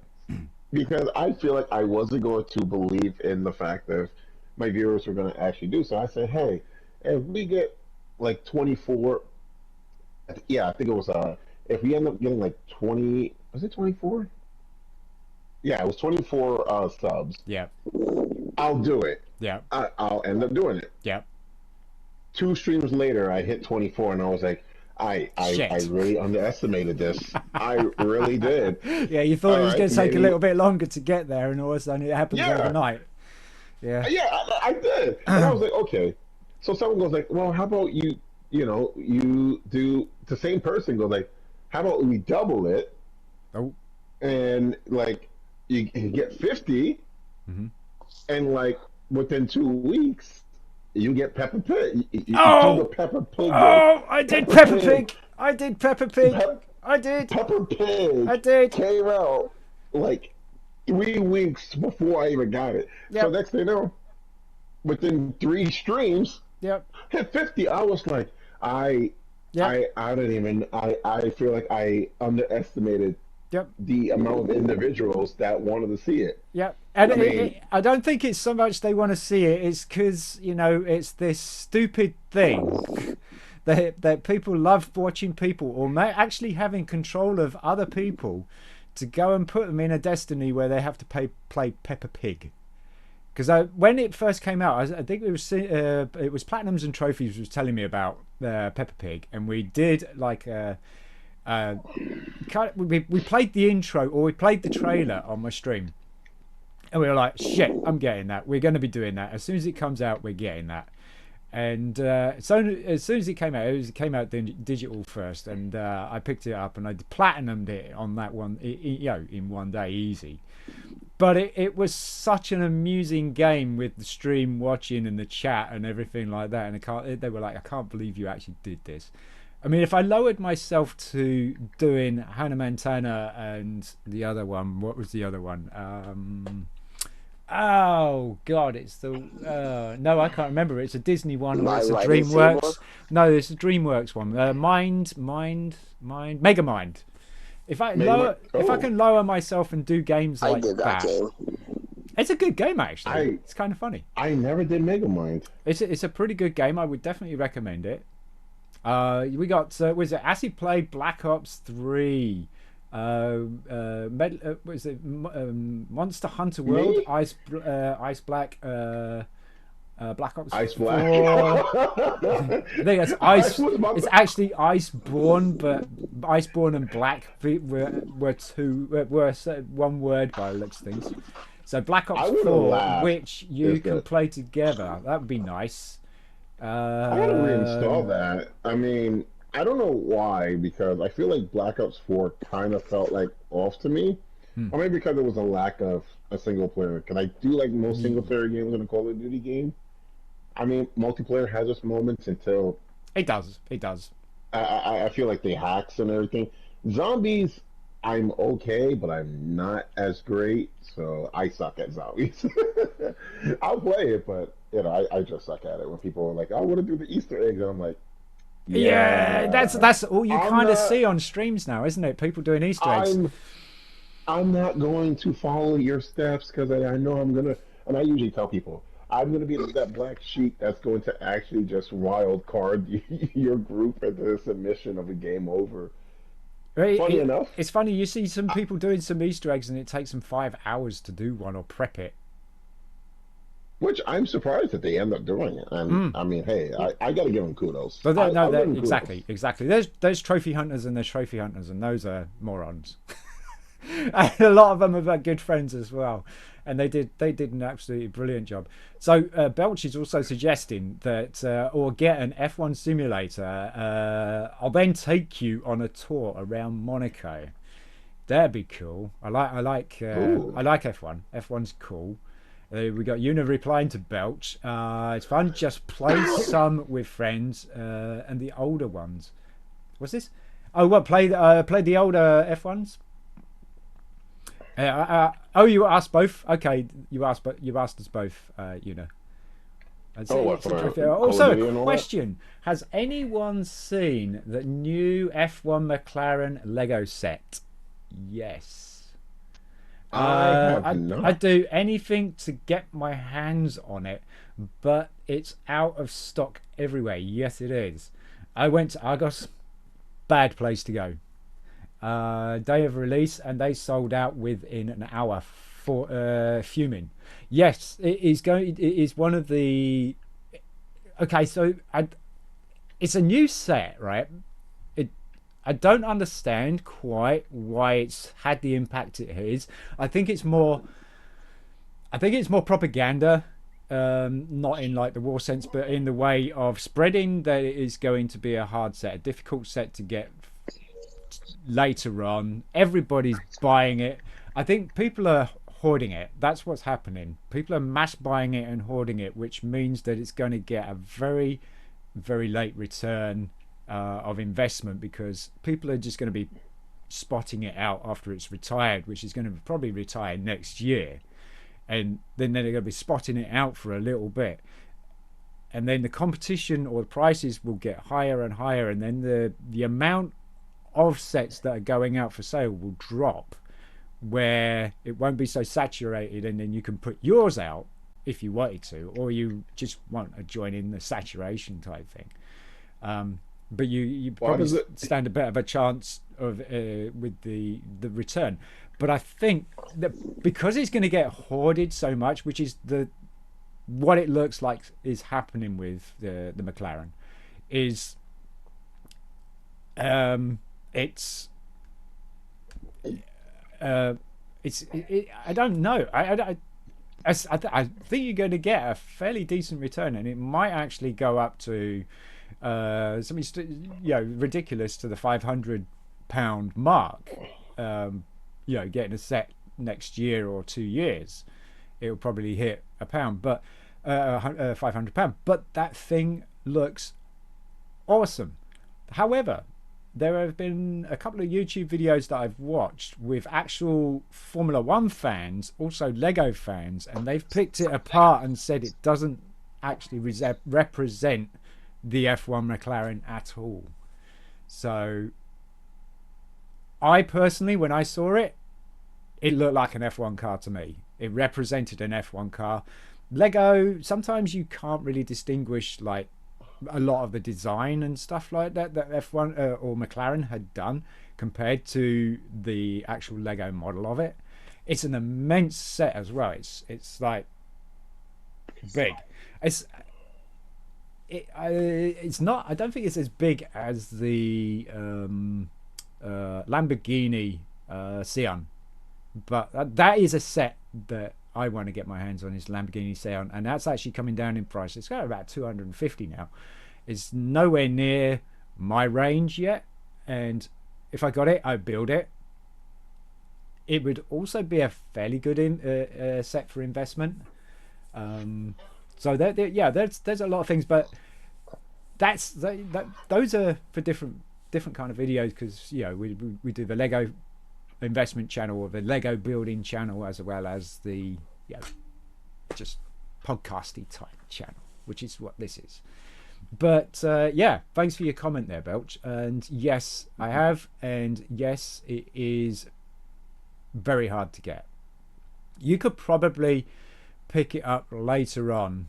I would say your best place is Lego stores, the actual legitimate Lego stores in towns.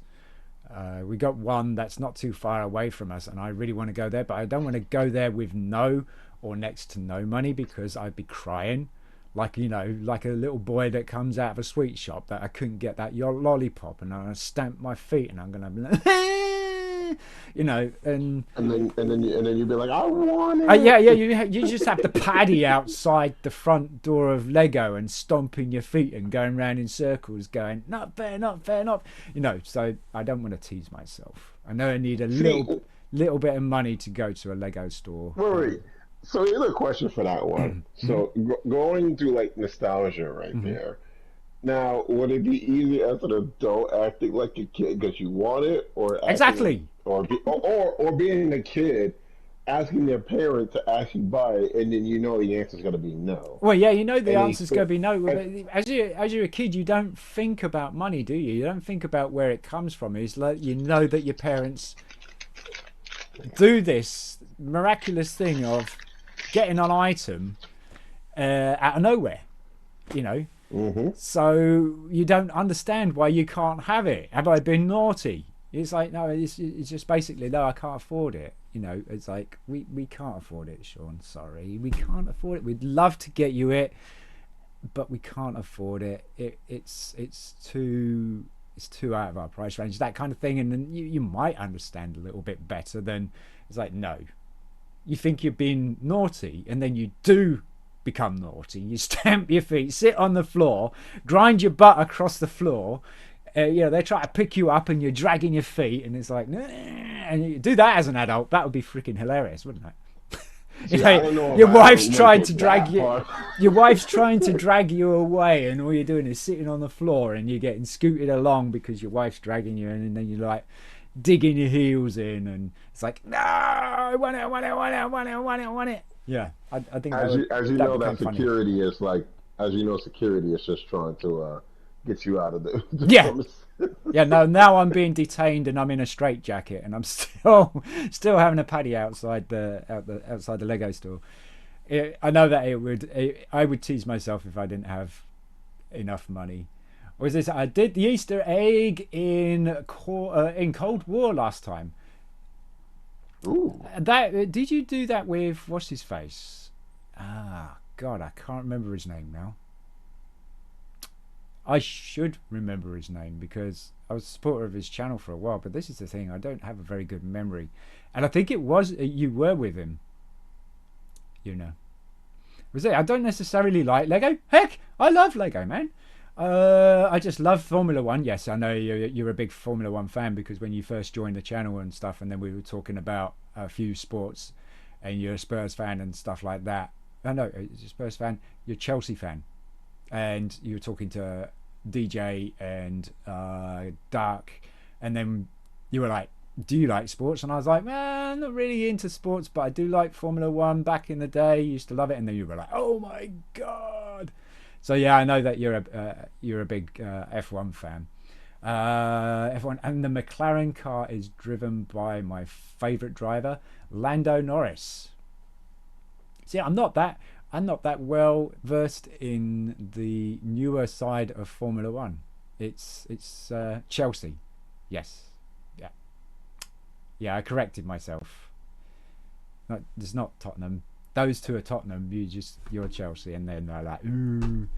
So what is this? From watching Formula One, you can see what the product is. Yeah, you can. You certainly can. The front wing and the back wing are not based on the new 2022 car. However, the Lego car was released between the old and new McLaren F1, taking advantage from what they can see. Oh no, hang a minute. F1 cars, they couldn't add they couldn't add an awful lot of detail. I'm really having a hard time with this. From the new model due to the early leaks. Yes. Yeah, like the embargo and stuff like that. And other terms taking advantage from what they can see, and I'd say it's definitely worth 160 price tag. Yeah, absolutely.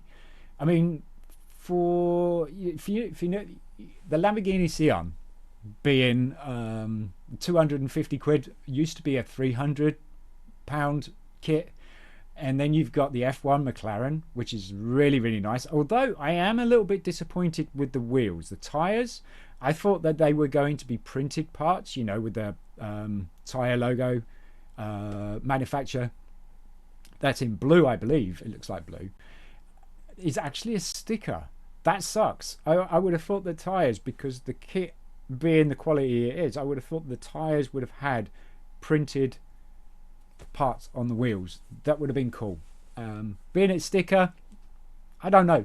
Depends on how well they've done the stickers, how well it sits on the wheel or the tires and stuff. But yeah, I was a little bit disappointed that it wasn't printed.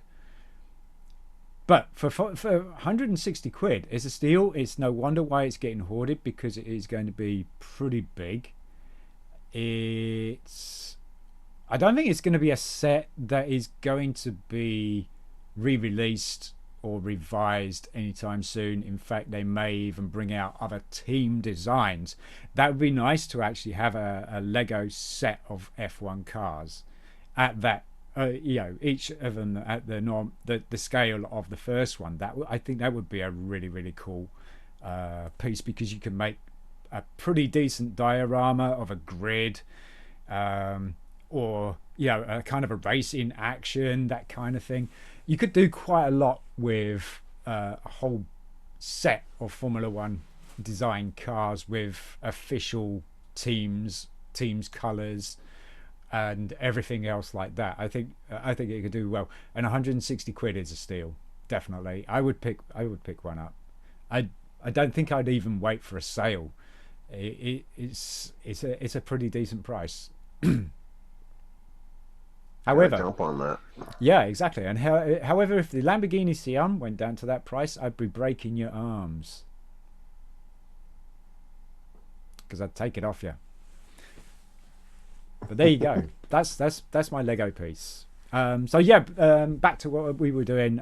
I've been off work for about 3 days. I listed like crazy on eBay, and we've been doing pretty good on that. And we've got a few more Lego sets since. I also have a few sealed boxes, a few sealed packets. We're going to be doing an unboxing video. Some of it's from eBay, some of it is from somewhere else that I probably ordered something that I completely forgot. So we're going to do an unboxing video. I think it's going to be the next thing. That's all Lego, so that will be on the Lego channel. And today we went and had, I don't know if you guys have been to Burger King in England and had the halloumi burger. Fuck me. Okay, you got to explain that one. I never heard of that. Okay, so halloumi is like a form of cheese, and Ooh. It's like a vegan cheese, and it's really, really, really, really, really nice. It's spicy.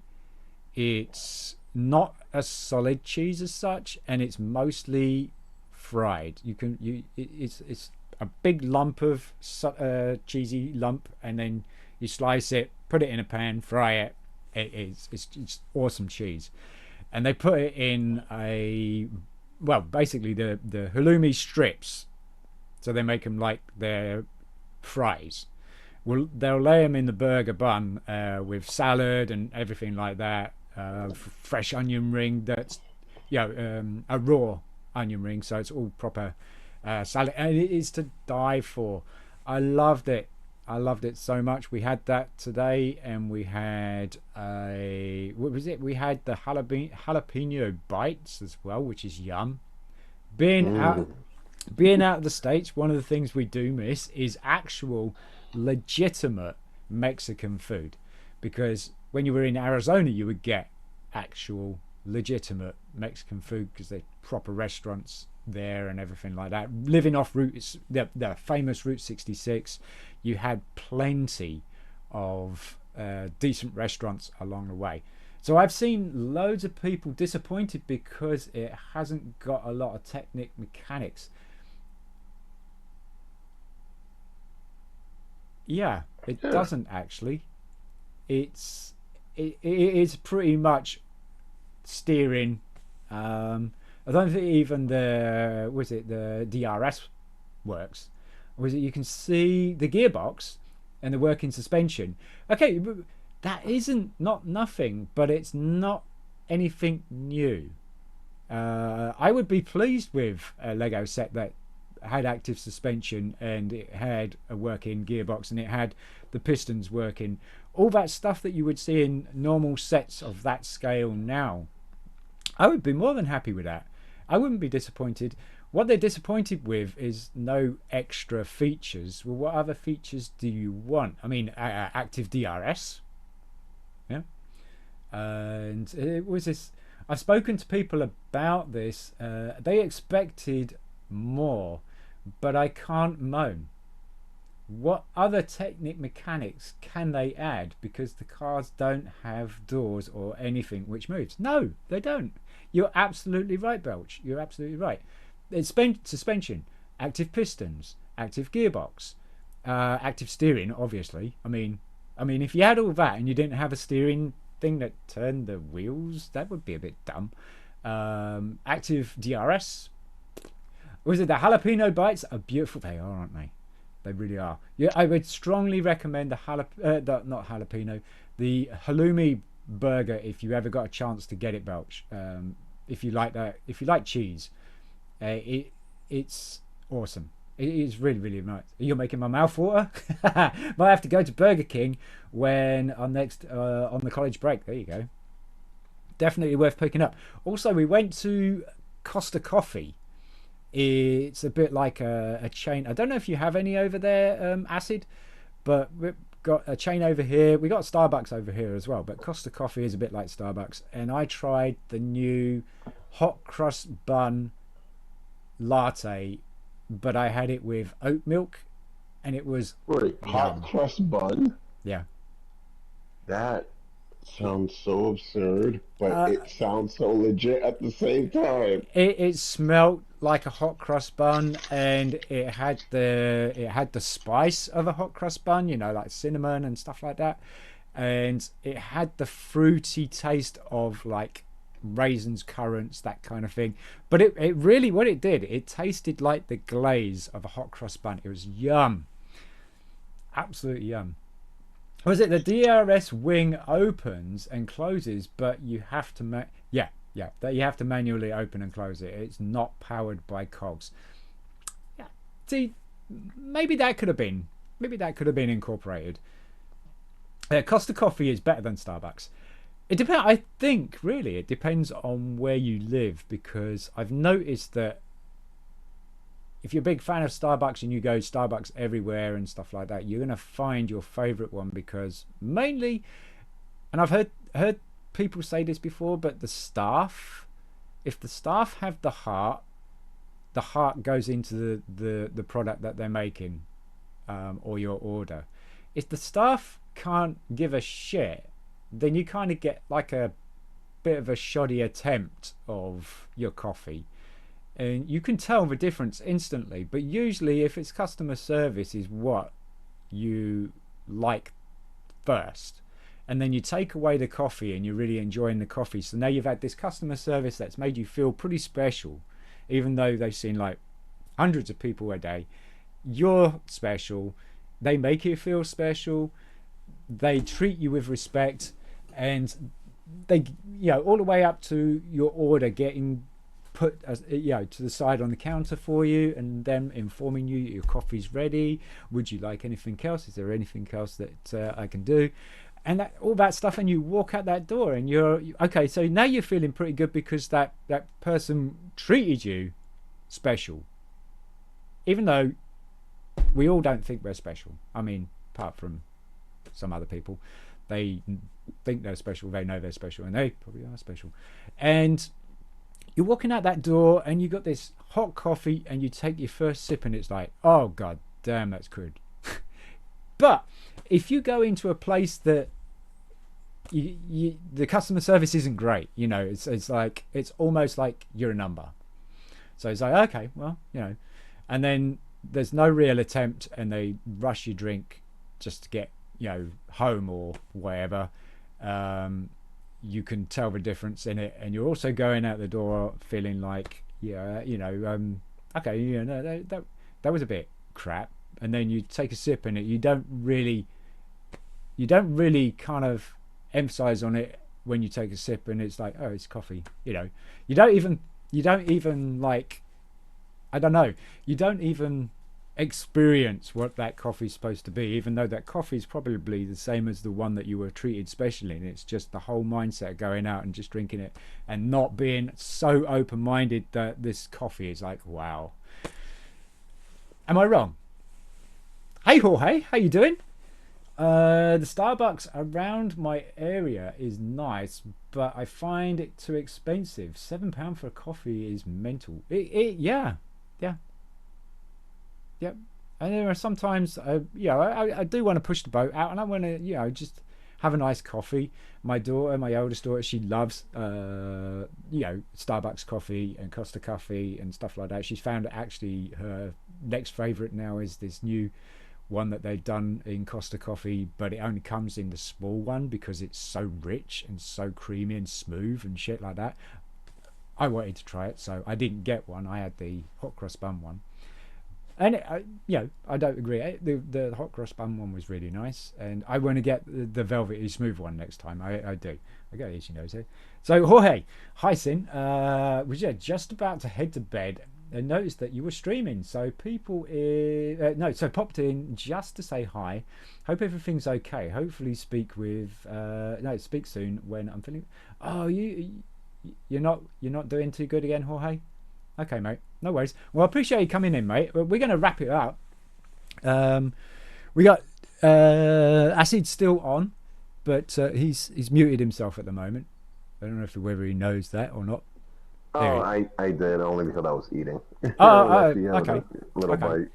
So thanks so much to everybody coming by. I'm going to put this out on YouTube. I'm going to get it all uploaded and stuff like that. Anybody wants to listen to it, it is solely designed mainly so that you can listen to it. And hopefully we'll have Chris and Aid back next weekend, so they can tell us all about Hellfire, because that would be kind of cool. It's a DJ session that they used to do many years ago, and they were asked to come back and do a one-off, which was really cool. So they both went and did that. And I will catch you guys later. There will be some more YouTube videos about my Lego investment kind of journey and stuff, and there'll be also my first Lego build coming up. Now the Lego build, I'm not decided yet whether I'm doing something small like this at first, which is like a few pieces, nothing to scream about, but it's more the budget and stuff, and we'll go into if it's worth investment, what can you get out of it and stuff. It's a very, very simple build, as you can see. It's £9, so we're going to be doing some builds like that, or I may be doing the old Star Wars Tantive 4, which takes quite a bit of time. Could be a lengthy stream. I don't know. We'll see how the mood takes me. I mean Costa is 1 minute away from my college, so that probably factors into it too. Yeah, that helps. So this is a weekly thing. It is a weekly thing, yes. Once a week, do a bit of a stream. Can't afford to do streams during the weekdays because of eBay, working and other commitments. So this is my only day off, and I got to stay up until 7 o'clock in the morning. Now my wife did suggest a really kind of strange stream. She said, all this Lego. So we got, I'll move my chair back so I can actually pull some out. These are just a few bags of sorted Lego, but they've got to be all registered to the website, and we got boxes as well, quite a few boxes under the desk. And my wife said, why don't you stream sorting Lego, because really what you're doing is you're sorting Lego but you're chatting to people and stuff like that. And I was like, that might actually be okay to do. So I might just come back on later on, because today is my day off, and it's usually my Lego sorting day, eBay listing day. But usually I list earlier on in the day because it's a bit more sociable and stuff like that. So I'll probably come back. Sounds good. What sounds good, Nocti? Does streaming while sorting Lego? Because everything will be all the attention will be on you guys, because I'll be just like looking things up. I can even show you the websites that I use and how I track things down and stuff like that, how you add it. And you won't see too much of that unless you wanted to see it. Lego just chatting. The Lego building, I would have to find all the parts for the Tantive 4. It's a big ass kit and it takes a while to build, but I desperately need to sort some Lego, that's for sure. So you stream till 7, Sin, or stream till 6. Stream till 6, because then I got a little bit of what was that, 1 hour extra in bed before I actually have to go to bed before work. So Lego just chatting. Sounds good. Yeah, me and Oxy have actually been working on a few what's the names, overlays and some intro artwork for the Lego build streams that we'll be doing. But if I don't search for the parts for the Tantive 4, there's going to be a lot of Lego brick rustling, which may be a little bit less entertaining than actually having the parts out and put in certain areas so that I can do it. Also thought of an idea of building Lego, not blindfold, but the build actually being covered so that you can see it but I can't see it, and try and build it just by feel.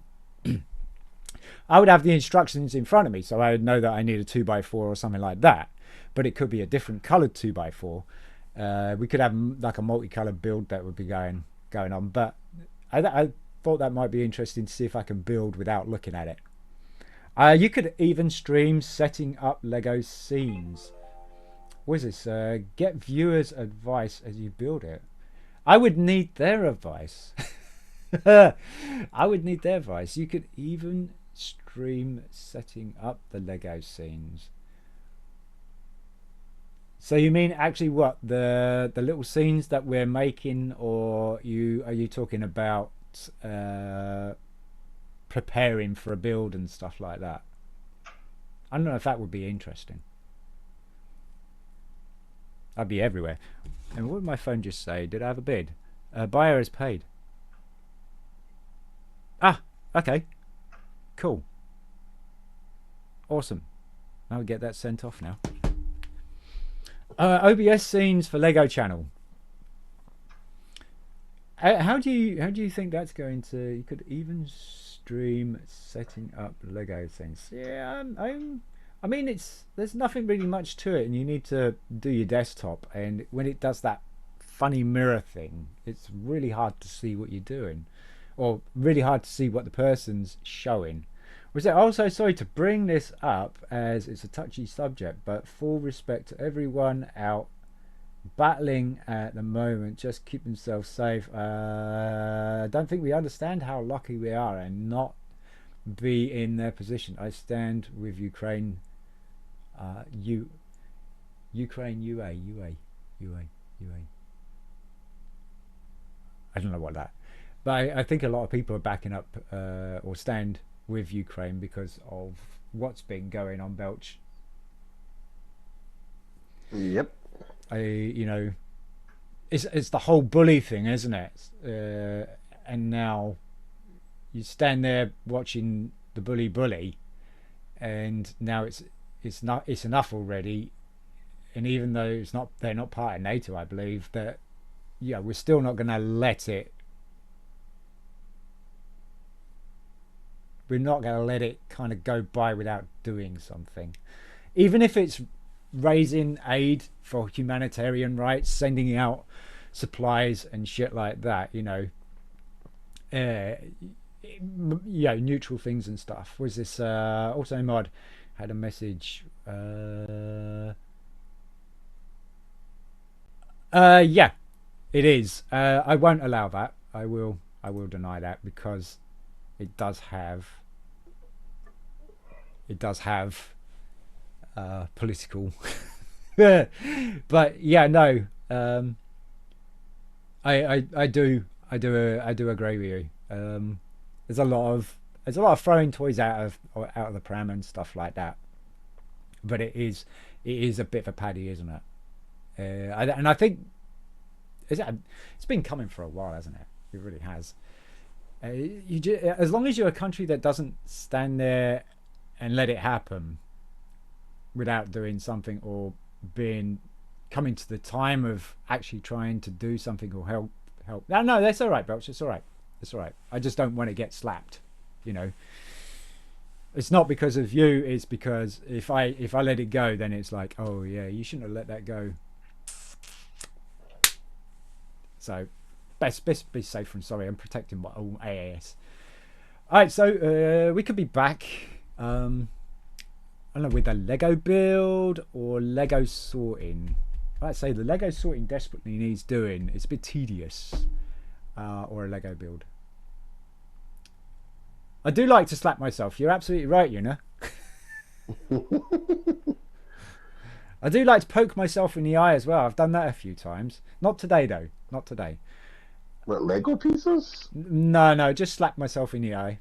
Poke myself. I'm about to say, like, Poke myself in the I eye. don't know how that can happen, but I'm scared. I could probably make it happen. Yeah, stick No. the Lego pieces in between the eye and the glasses, and then kind of just move it around a bit, and then it will poke you in the eye with the Lego. That would be a story for the ER for like the ages. Yeah, how did this happen then, Sean? Well, I just stuck a Lego in my eye. And it's not like the young kids that would do that. It's an adult. Maybe do a £9 build and then sort the rest. Well, the £9 ones, they don't really have all that much to it. So we could. It'd be a separate video. Was it? He enjoys it. Oh yes, I do. At our age, we take everything. We take. Was it? At our age, we take anything. What do you mean? For entertainment wise, or a dare, or what do you mean, Nocti? That we take anything?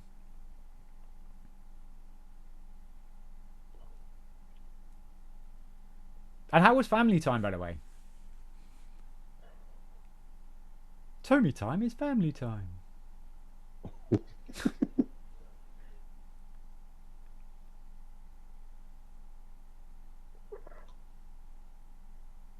Lego build and sort. Ooh. Yeah, I'd really love to do the Tantive 4, but it's somewhere. It's amongst all the other Lego. Oh, good. We did Dark Knight. Ooh, nice. Which one? The first one or the last one? The first one's really, really good. I loved it. Second one's pretty cool. The third one, it's not bad. It's not bad, actually. Oh, you're talking about the Arkham series? Yeah, yeah. Or do we talk about the one that? I'm not even sure about Origins or whatsoever. No, I heard. He's talking about the second one. So Dark Knight. Was that Dark Knight Rises, or is that Dark Knight Rides again? Wait, I thought it was Dark Knight and then Dark Knight Rises was the third. Yeah, he's saying it's the second one, so it's Dark Knight Rises. Do you not miss gaming then, Sin? No, I don't. No. Yeah, with Heath Ledger. Heath Ledger was the first one. That's the Dark Knight. Okay, oh no! Batman Begins. Actually, no. Batman Begins. No, it wasn't. Batman Begins was the first one. Yes, Dark Knight was the second one. Yeah. My bad. Dark Knight Rises is the third one. Yeah, that's one with Bane. That's a pretty good one because Bane breaks Batman or Bruce, and you almost see that he's going to give up. You know what's the saddest thing about Dark Knight Rises that really bothered me? And when I went there and they had the exposition right in the beginning, like not in the beginning, but like maybe a few minutes in the beginning, where Alfred actually like talks about like his vision of what Bruce would do if it was like a regular day. Yeah. Like, he was like sitting at the cafe and I'm just like, that's how it ended as well, isn't it? Yeah, and I'm just like in my head, I'm like, please don't tell me that's a foreshadowing. Please don't tell me that's foreshadowing. Next thing you know, it foreshadows, and I'm like, oh man, I was so mad. And now that I think about it, it is 10 years, or at least almost 10 years. Dark Knight Rises actually came out because it came out around 2012, from what I remember. So we're about to hit 10 years, a whole decade of Dark Knight Rises. Do you know that place, the place where Dark Knight and Dark Knight Rises, and also I believe Batman Begins, so all of those three Batman films were filmed in a place called Shortstown, in these hangars, big hangars in Cardington, just outside my place of birth. And actually it's where Nocti used to live as well. He used to live in that particular area, and it was filmed in airship hangars. There you go. All of it. Cardington hangars. Yes, it was. And they did I think they did the latest Batman film as well in Cardington hangars. So what is it? Do you not miss the gaming scene? And that, just to follow up on that, is like, do you not miss the environment of feeling absorbed into a fantasy world? I don't know how I could live without it. You know, I didn't think that I could live without it either. And you know, I'm this all or nothing kind of person, so I'm either going to do it or I'm not going to do it. And it came to the point where I'm enjoying making money on eBay. I only have a certain amount of time, so it's either one or the other. And at the moment, making money on eBay is the priority, so that I can prepare for 2023 with the investment program that hopefully we will do. Without doing that, I can't get that working. And in order to do that, I have to sacrifice and stop gaming. Now, it was a perfect point for me to not game, because we'd done what we were set out to do in the trophy hunting aspect of it, being like the top 1,000 in the UK, in the world, and in the US. And going from there, it was like analyze.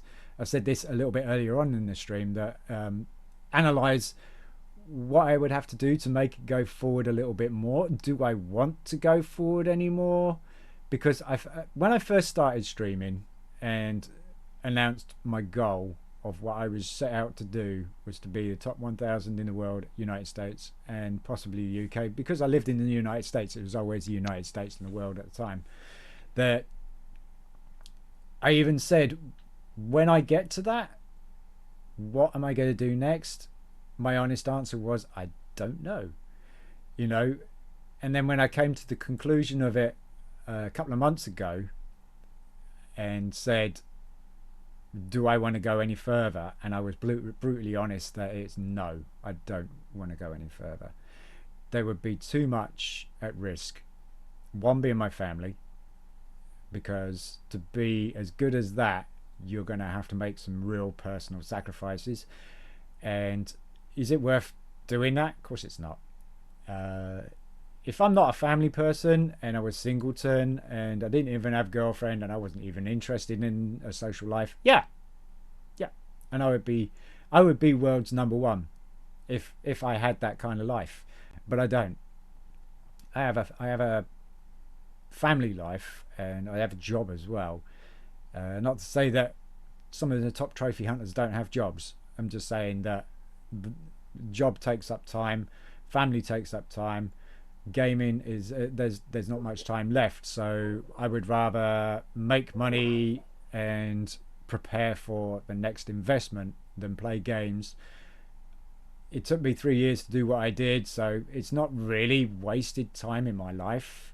If it had been 15 years of doing it, I would have probably been kicking myself, and I'd probably be groveling to my wife saying, I'm so sorry for wasting 15 years of chasing this dream in the cyber world and stuff like that, and not actually being there for my family and stuff. But 3 years, I don't feel so bad about it. For 3 years, you know, I'm 50, so 3 years out of 50, I obviously haven't been playing games since, you know, since I was 3, or since I was born, but you get the gist.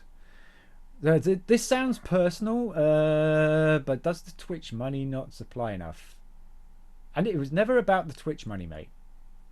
It was never about the Twitch money.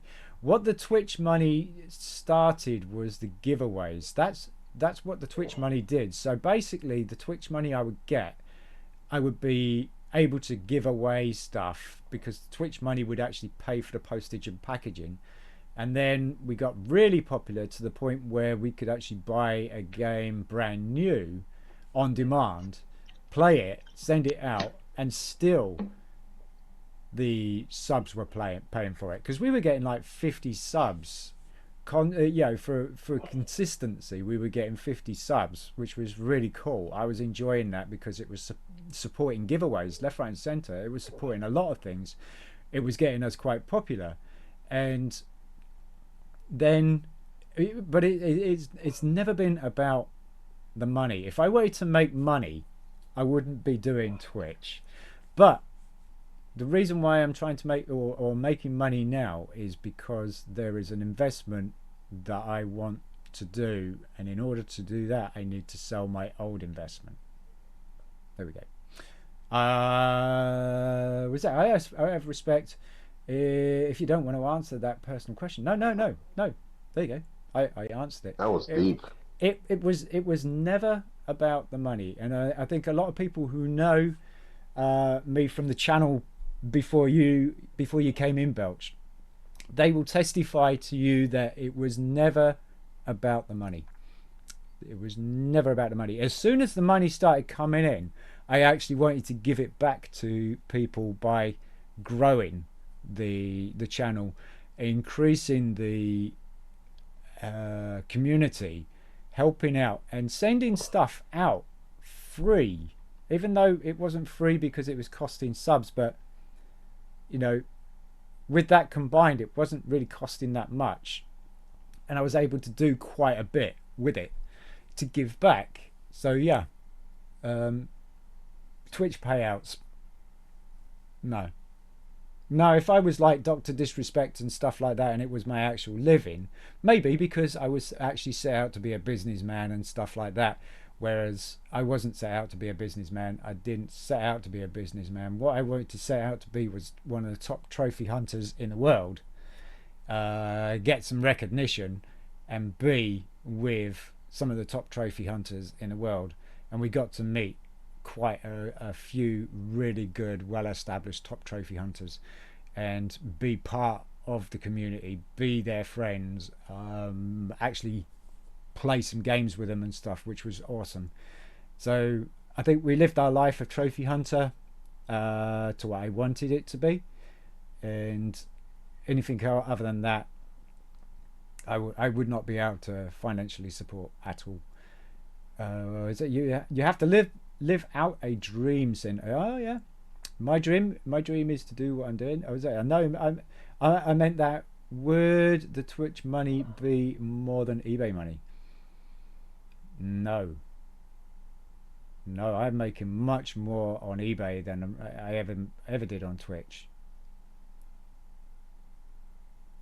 I was doing like, but it's good. I'm saying, but it is good that you make friends with a lot of people and all that, because at the end of the day, it's all about entertaining others.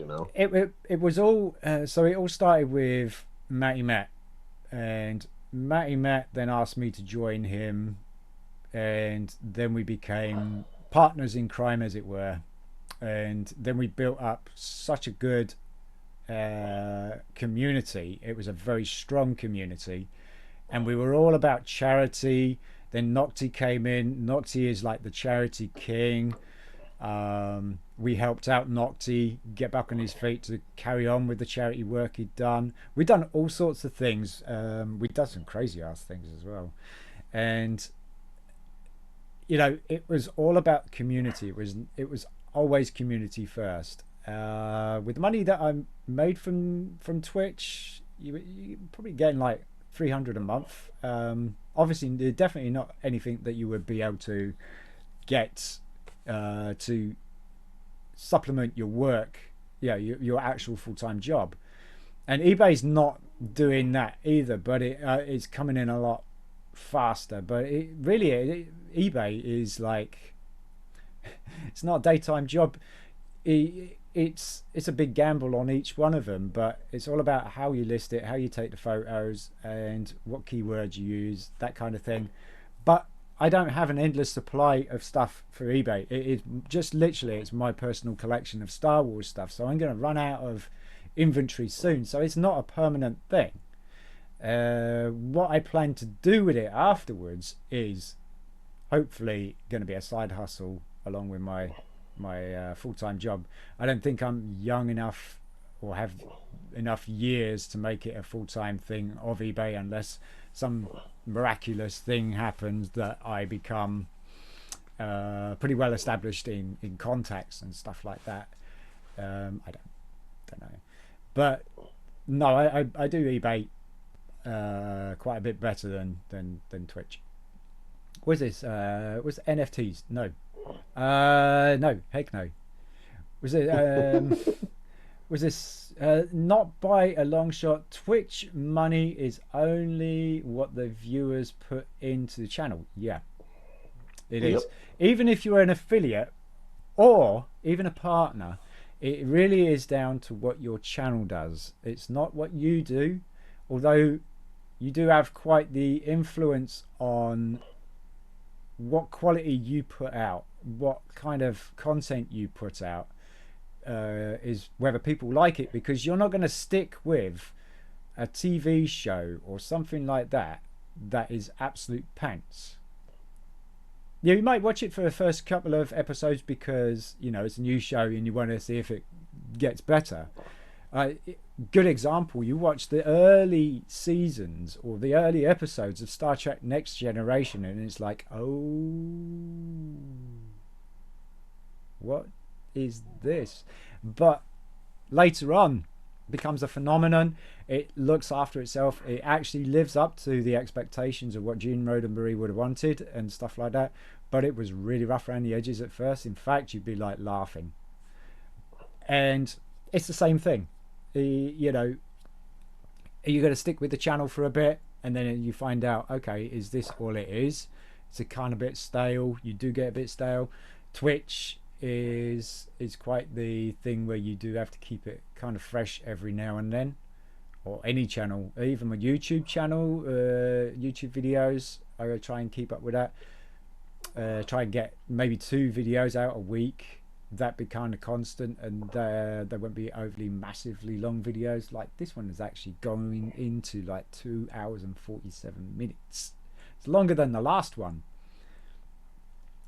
Or is it grab things as they come? Things never last long. No, they don't. Hence why I do so much. There you go. Yep. Get all your fingers in those pies. Get into crypto, Sin, and NFTs. No, I don't want to do that. I actually looked. There was a website I was looking at, and it was quite bizarre and funny.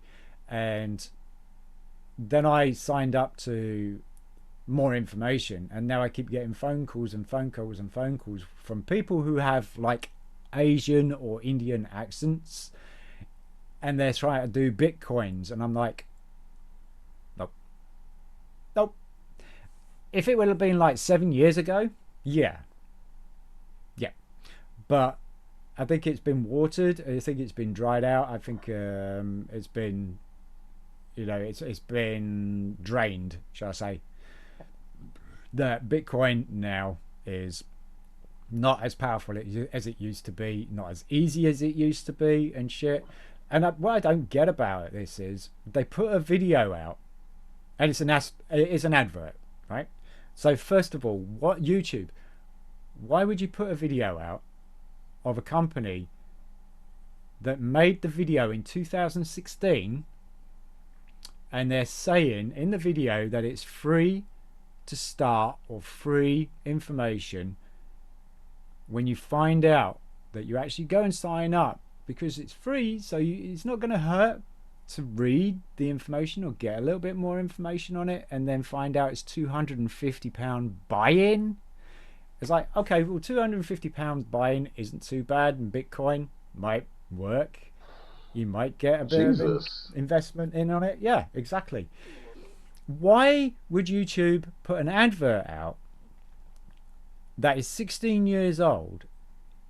Don't people watch these adverts to preview them, to say, yeah, okay, we could put that out, or put a 16-year-old advert out that is free to join, but then you find out it's not, and it's actually been handed down to various different companies afterwards, so it's not the company you're watching on the video for the advert and stuff, and yet stop or make it difficult for content creators to make videos, make a living. Although, having said that, the copper thing has now settled down and everybody knows where they stand and stuff. But beforehand, I'm talking about beforehand, and it was this is like before 2016, so there still isn't really any excuse. Why put out adverts like that but make it difficult for us to put our content out that is a little bit more legitimate than a 2016 advert? Just my thing there, right? Will you not get into the cryptocurrency? It's on the low at the moment, so you can make some wonga. Could. I respect your opinion, Sin. I have no stocks in it as I don't trust it, but my mate has a lot in it, and it could work out really, really well for your mate, and you could be kicking yourself. But I think, these people actually made this thing work if it's legitimate, the whole advert thing or whatever. And because I've been watching a lot of investment videos, I'm always getting investment ads now because it's all working on algorithms, isn't it? And so these algorithms are okay, but they're also very bad because now you're getting filtered to the people who have the right con for you. Be it whatever. A really good example was there's one that I got conned. I'm sure it's con, but I lost that 100 quid. That's all. So it could have been a lot worse. But a UCS Millennium Falcon advert came up on Facebook, of all things. Ooh. Now, it wasn't on mine. Someone had posted it on my wall that is a friend and stuff. And it was of a store, and it had UCS Millennium Falcon, Star Destroyer, and the Death Star and stuff like that, Lego sets, all going for £89 each. And I was like, is this real? So I clicked on the link, and yeah, sure enough, it took me to a site. Now, okay, I was like, all right. It's a little bit unreal, but 89, if I'm going to do anything, I'm going to lose 89.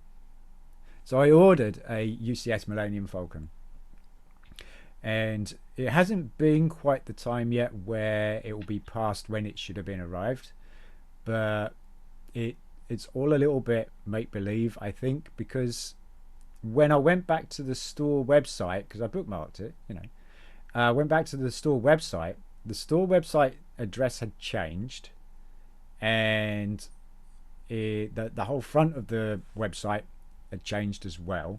So not only had they changed their little logo in the URL window that you would have, but they changed the layout. They still had all the stuff, but what was really funny, and I should have tested this out first, they had all the Twitter, Facebook, all that shit at the bottom. If you click it, it takes you to yours.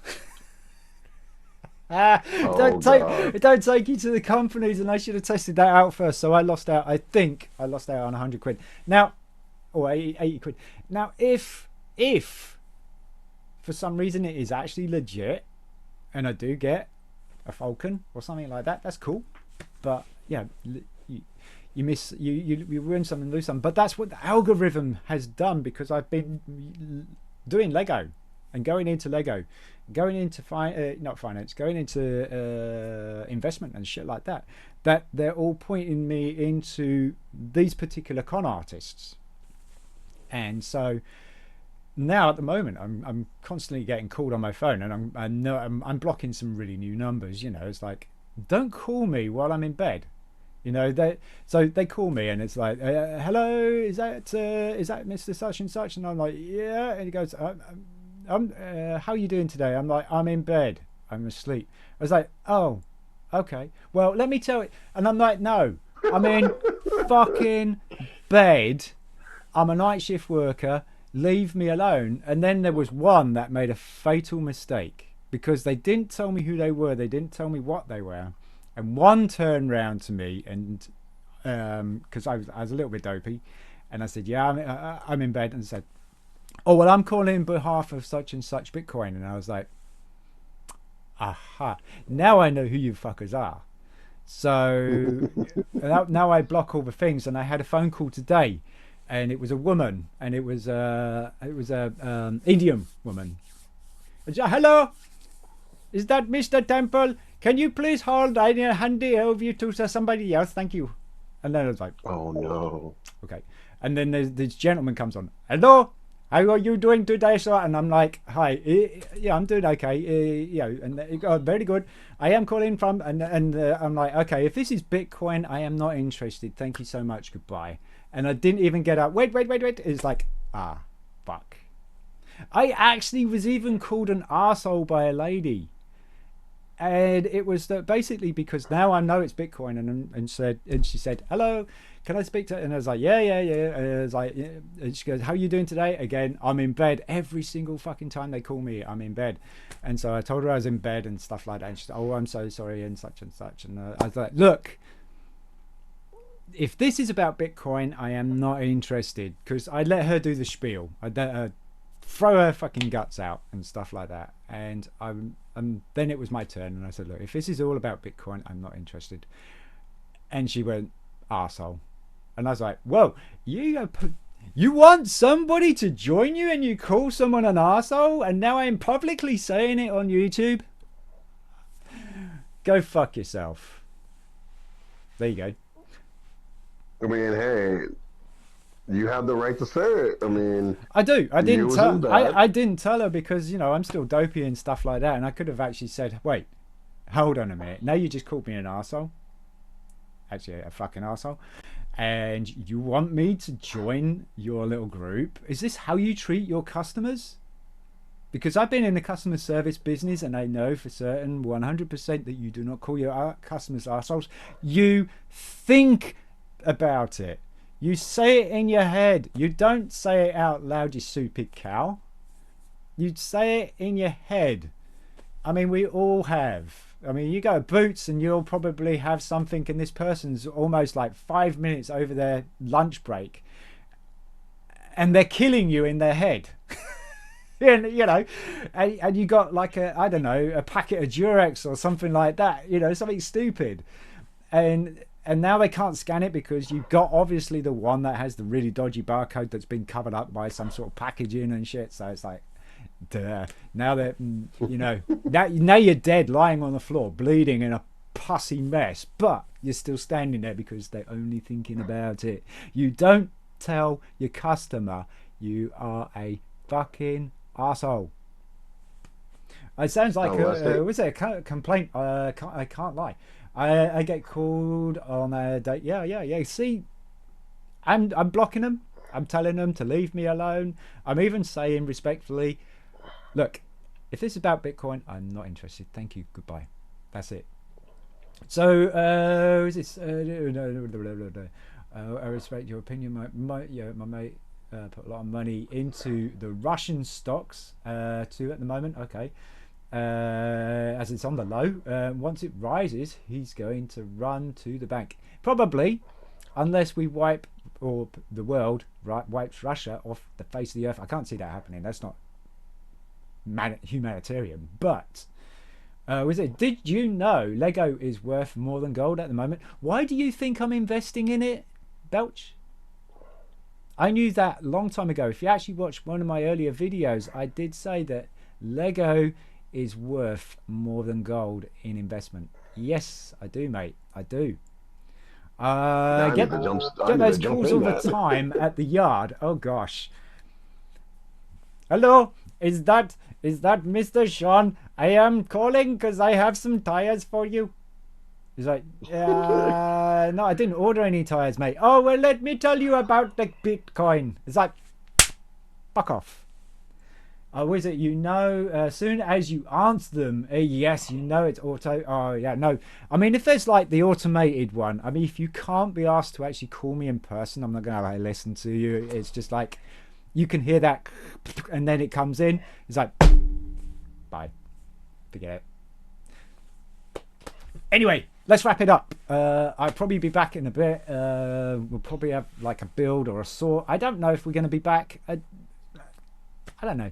But I need to go get a cup of coffee and get something to eat, and I don't know. I had one from Company 3, and I'm with EE. Oh yeah, the phone. Yeah.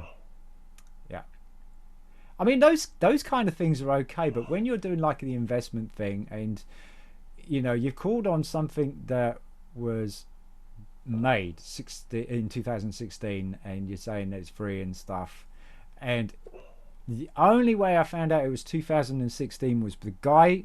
It was all saying live on it, and I was like, okay, well, it's not live, but it's going to be pretty recent. And they were like, let's just quickly look at the screen right now and see what some of these people are doing right now. This is it right now, to this day, on this date. And boom, came up with what they were making in the year 2016. And I was like, well, I still want to know information about it, because I don't understand what the fuck it is.